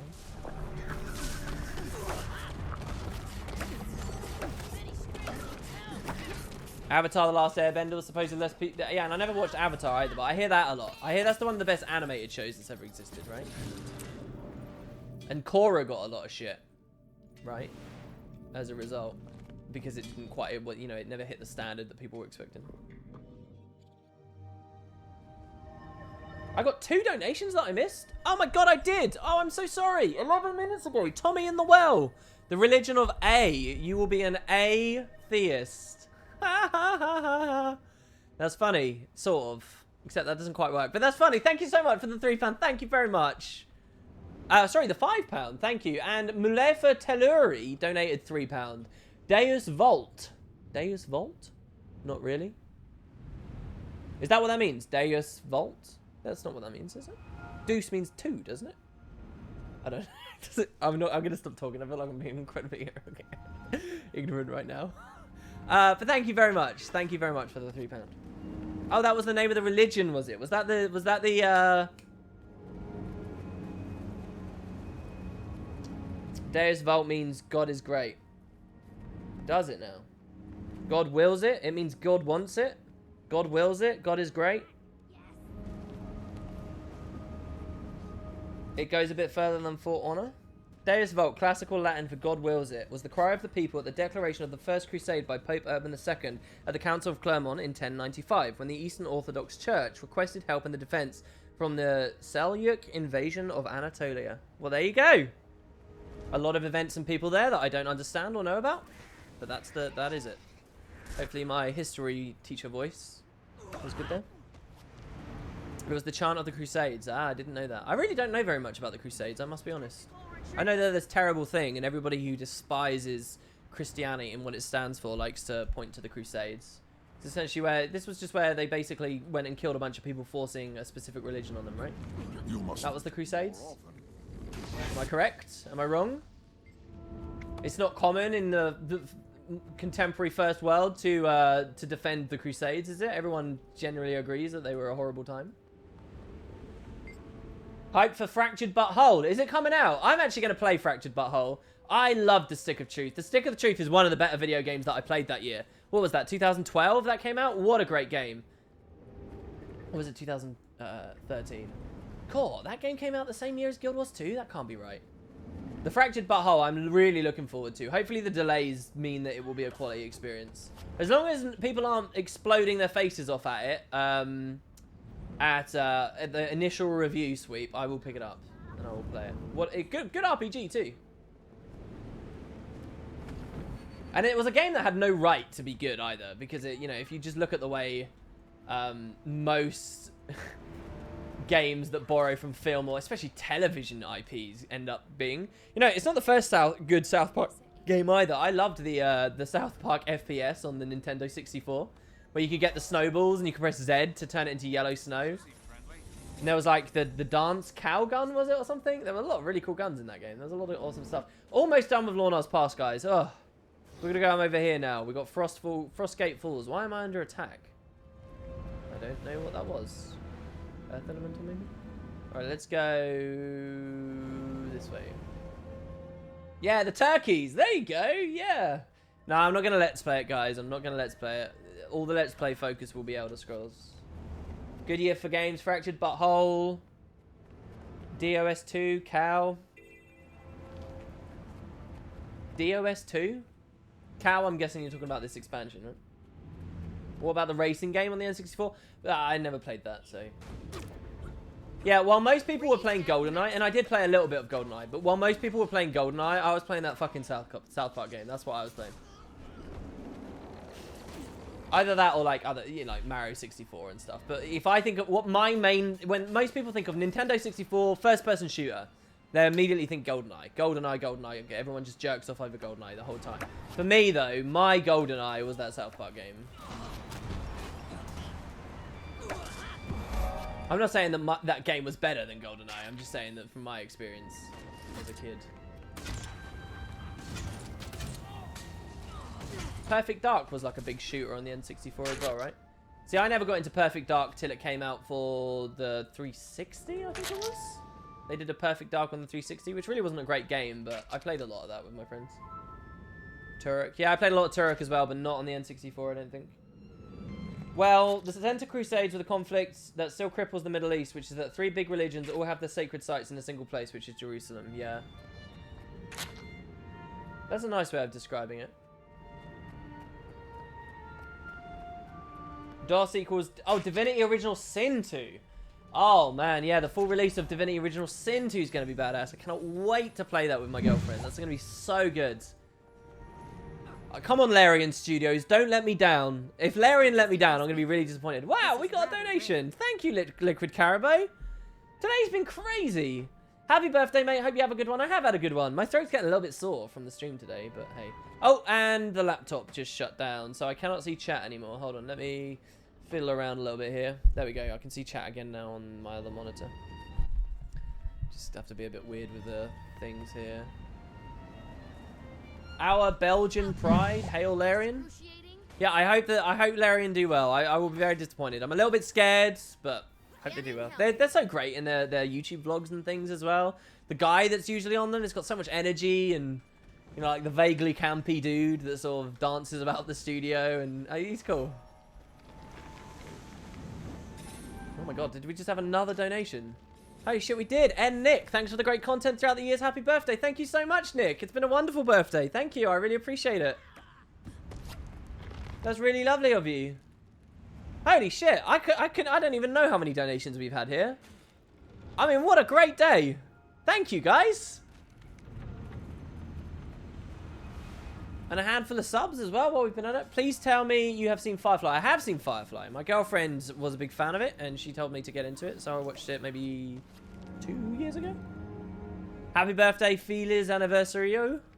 Thank you. What language is that? Now no donations until next year. Yeah, it's all going to dry up. It's all going to go away. I mean, I can't believe it. Like, the past 6 weeks, I may as well have just streamed full time. Like, really, you guys have been so lovely. I have a feeling everyone would have hated that on YouTube. But, yeah, I mean, you guys have been really lovely. You've shown more generosity to me than YouTube ever really has. Well, that's not really fair because Patreon comes from YouTube, and obviously Patreon's huge. But, like, it's wild. Like, stream for stream, it's crazy. Yeah, thank you very much, guys.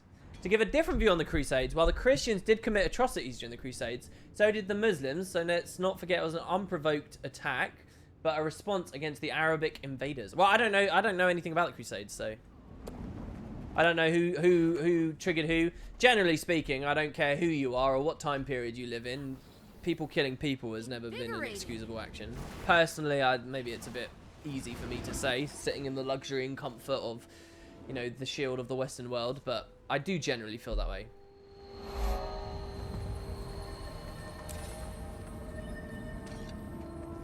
I feel like at some point someone has to turn the other cheek and someone has to stop it, you know. An eye for an eye leaves half the world blind, guys. The whole world blind. All right? Take that to your graves, all right? That is going to be the #1 tenet of the WP religion. I have a lot of males. I do indeed, yeah. They're mostly people trying to get into Spud. You can't pay for Spud anymore. You have to be active in the guild to get Spud. We got a delivery from the Black Lion Company? What? Oh my god, somebody anonymously gave us a Black Lion key. Oh, I have to open it.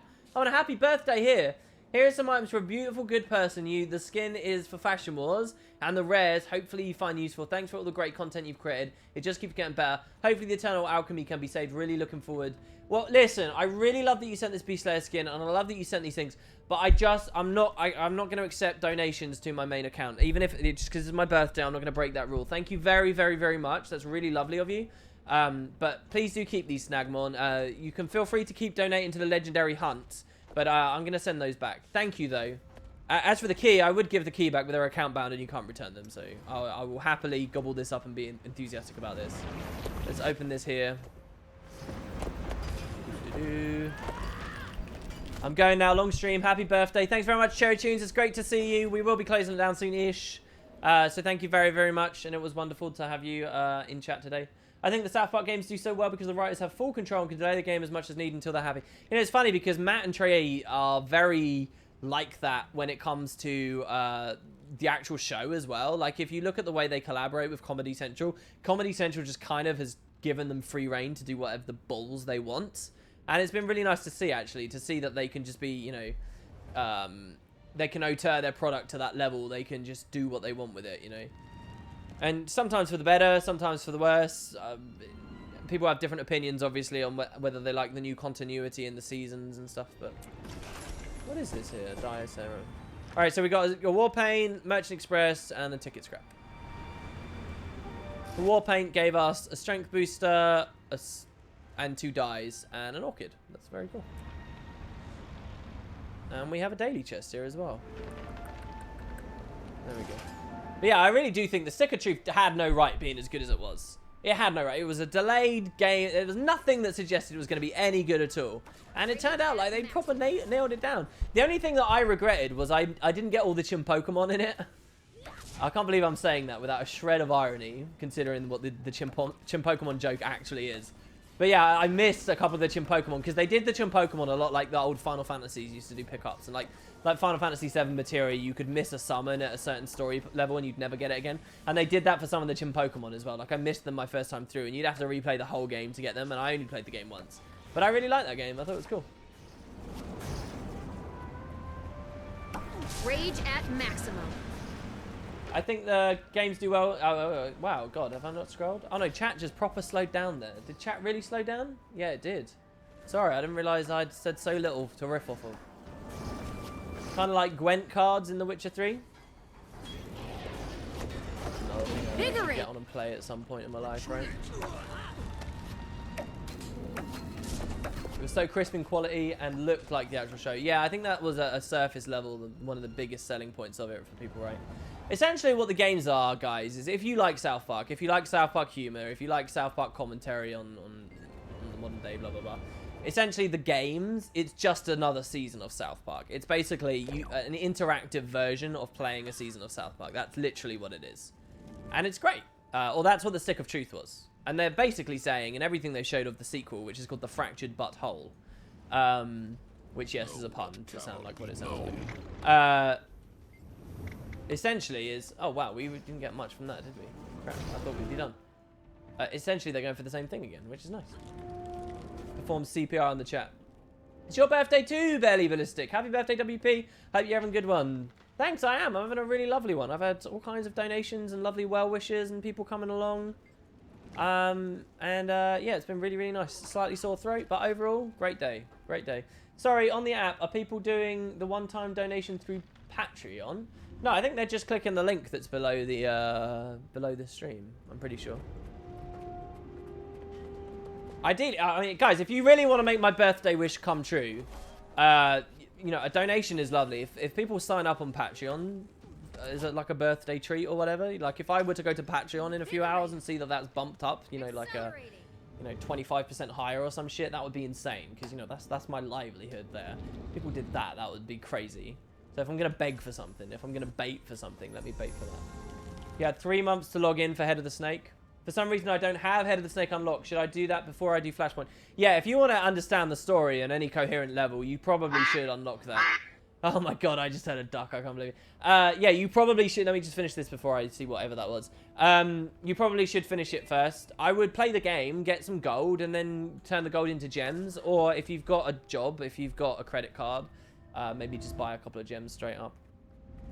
Or you can do this thing, right, where you go to Lion's Arch, and I'll show you. If you stand like near the bank in Lion's Arch, and you see up here on the top left of the stream, you see that you got this normal chat, yeah? If you go to, it will be on default, it will be green, it will say, right? But if you go to /map, right, so you can get to that by clicking like I did, or if you're on local, you could go /m, right? It will go orange. And what this does is this means when you post a message, it will actually post it to the entire map, right? Like that. And so if you can do this thing where you go to Lion's Arch, you come here, you go to map, and you say something like that, right? Like, please give money, I'm poor, can I have anything spare, please? Or, you know, or talk about, like, things you've been suffering with, or, you know, pull people's heartstrings. A bit like I do on these streams here, right? When I beg. And you can probably get some money doing that. That's another way to earn money in Guild Wars 2.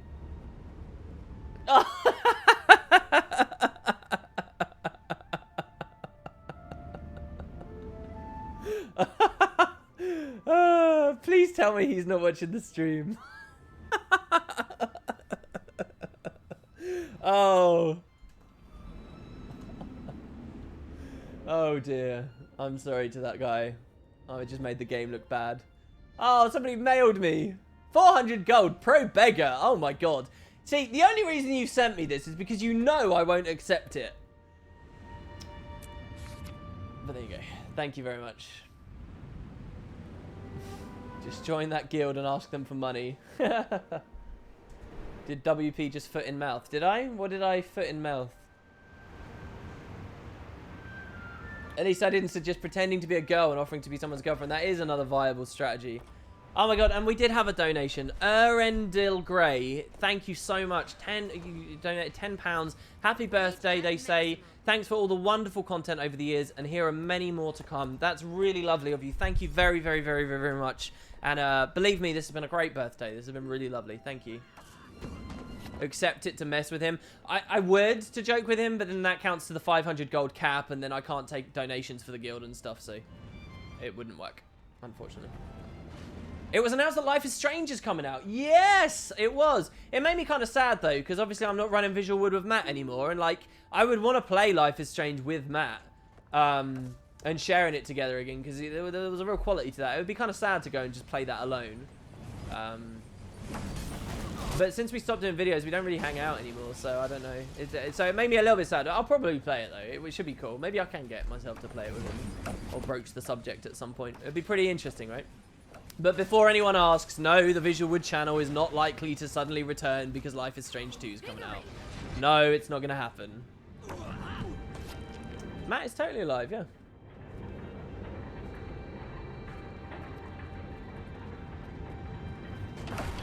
You could have taken that money and sent it to that guy asking you for a good way to make cash.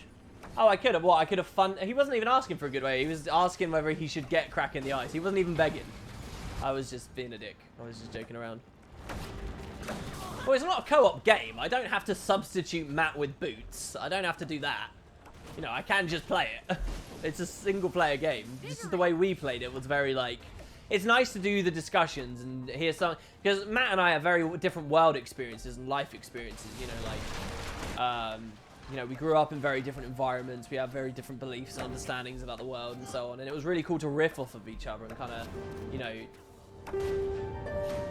Especially with a game like Life is Strange. The thing about Life is Strange is the sequel as well, though. The sequel, they're doing like the... Like I was literally just talking about it. Oh my god, I've forgotten the name. The TV show that I said I like. Why do I want to say Natural Selection? Why do I want to say that? True Detective. Why did I want to say Natural Selection? That's so weird. True Detective Season 2 is like totally different story. Just same people making it. Similar-ish themes. on whatever, right? That's what they're doing with Life is Strange as well. So Life is Strange 2 might be an awful game. It might not even be that good. A lot of LGBT people loved Life is Strange and, you know, really rallied behind it. That wasn't a quality that I particularly enjoyed out of it because, you know, I'm not a part of those communities really. But, you know, Life is Strange 2 might not have any of that. And as such, it might sort of flop a bit because a lot of people who expected to really identify with it because they identified with the first one won't identify with this one instead. You know, there's all kinds of stuff like that. But it was a fantastic game. It was such a good game that it's bought a sequel out of me, definitely. You know, I trust those devs enough. Basically, Life is Strange, guys, is if you've ever played any of the Telltale games, you know, that really started kicking off with their season 1 of The Walking Dead, which was also fantastic. Life is Strange is basically taking that format of video game and moving it to the next level and doing it really well. Better than Telltale do it, right? Perfect blend of quick time events, perfect blend of exploration and checking the environment things, perfect amounts of conversations, excellent characters. It's just the perfect... Wow, look, Lornar's Pass has given us so many things. We just got a thing for Sunrise there as well. That was interesting. All right, let's go through here. Yeah, well, and I do think of Wax and I think of Life is Strange. I do. So people that don't know, this is how powerful Life is Strange is as a game. And I'm happy to tell this story because, you know, like, as soon as the story's forgotten, it's like the guy's forgotten to an extent, right? There was a guy, a big fan of mine, a member of the Spud Club, a big part of the community, came to all the streams, really decent guy. But ended up getting really quite ill, terminally ill.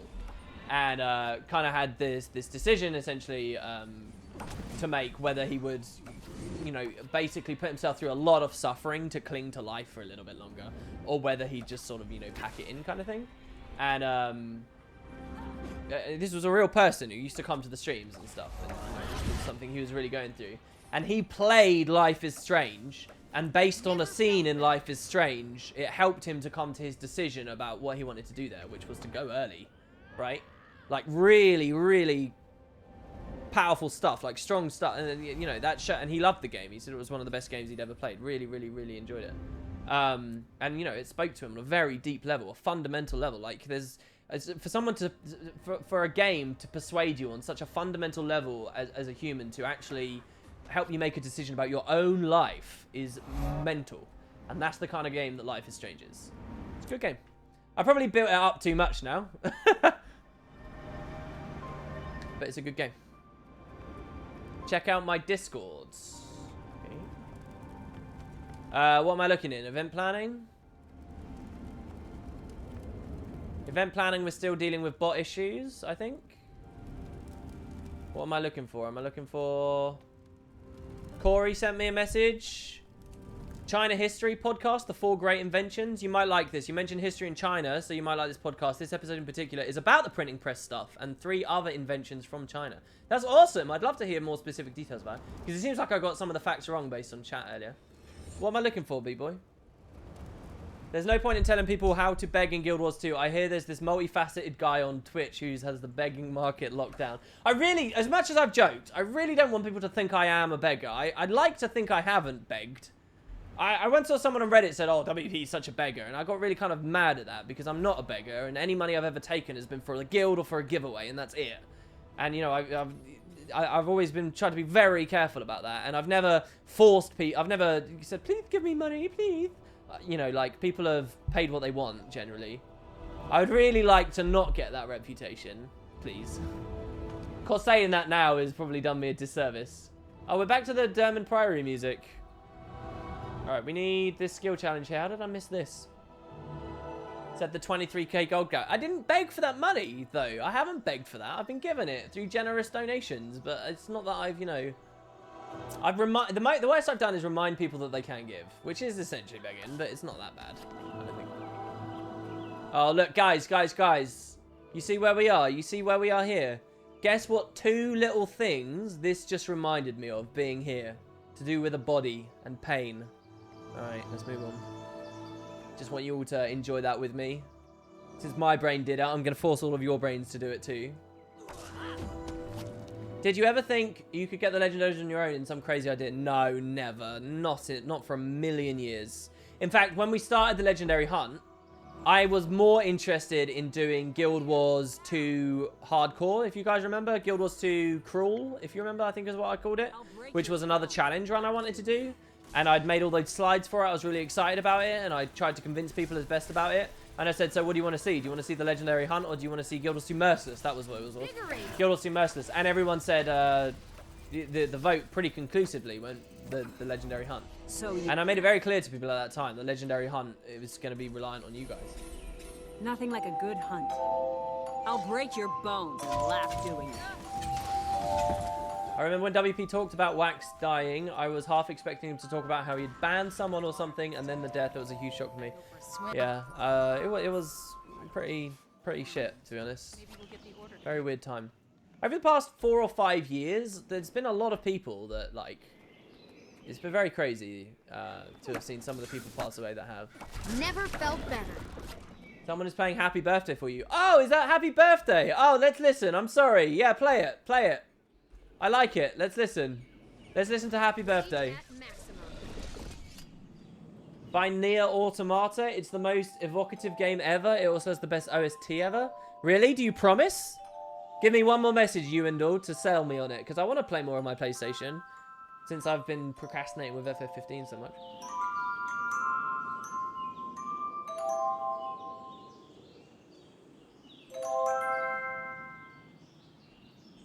Was that it? Whee! Woo! Thank you! Woo! That's awesome! Yay! Didn't one of the rave devs say that Noir Automata inspired them? Really? It's a masterpiece. From everyone's talked about it, it's a fantastic game. Wow, look at all this. It's a very, very deep story, incredibly strong gameplay too. How long is it? No, I haven't played any more yet, Utah. I haven't. How long is it? You don't like the way the character in the game looks? Man, talking about that game has really got chat going. Someone just gave me the gold to get the chapter. Thank you, WP. Really, Ancient Turtle? Is that true? That's lovely. Restless says, all right, got to hit the bed. Thanks for the lovely evening and have a great rest of the birthday. Yeah, Restless leaving there, actually. I am also going to be bailing, guys, unfortunately. It's been a wonderful stream. Thank you so much. As much as I'd love to stick about and continue rolling in donations, it's going to be... My birthday's almost over anyway. And, yeah, we've already gone on for more than enough. Thank you very much, guys. This has been a really lovely stream. Really, really, really wonderful. Yeah, Absu's a great game as well, Shia. That's a great game. Thank you very much, guys. I will see you at the latest on the next stream on Saturday. There'll be plenty of videos coming up in the meantime. We'll get back to the lore as soon as possible. My throat will probably be a bit sore tomorrow. And I'm going to go figure out what I can do for the next couple of hours before midnight. So thanks, everybody. Hope you enjoyed the stream. Thanks for giving me a wonderful, beautiful birthday. And I will see you all very shortly. Have a good one, guys. I'll catch you later.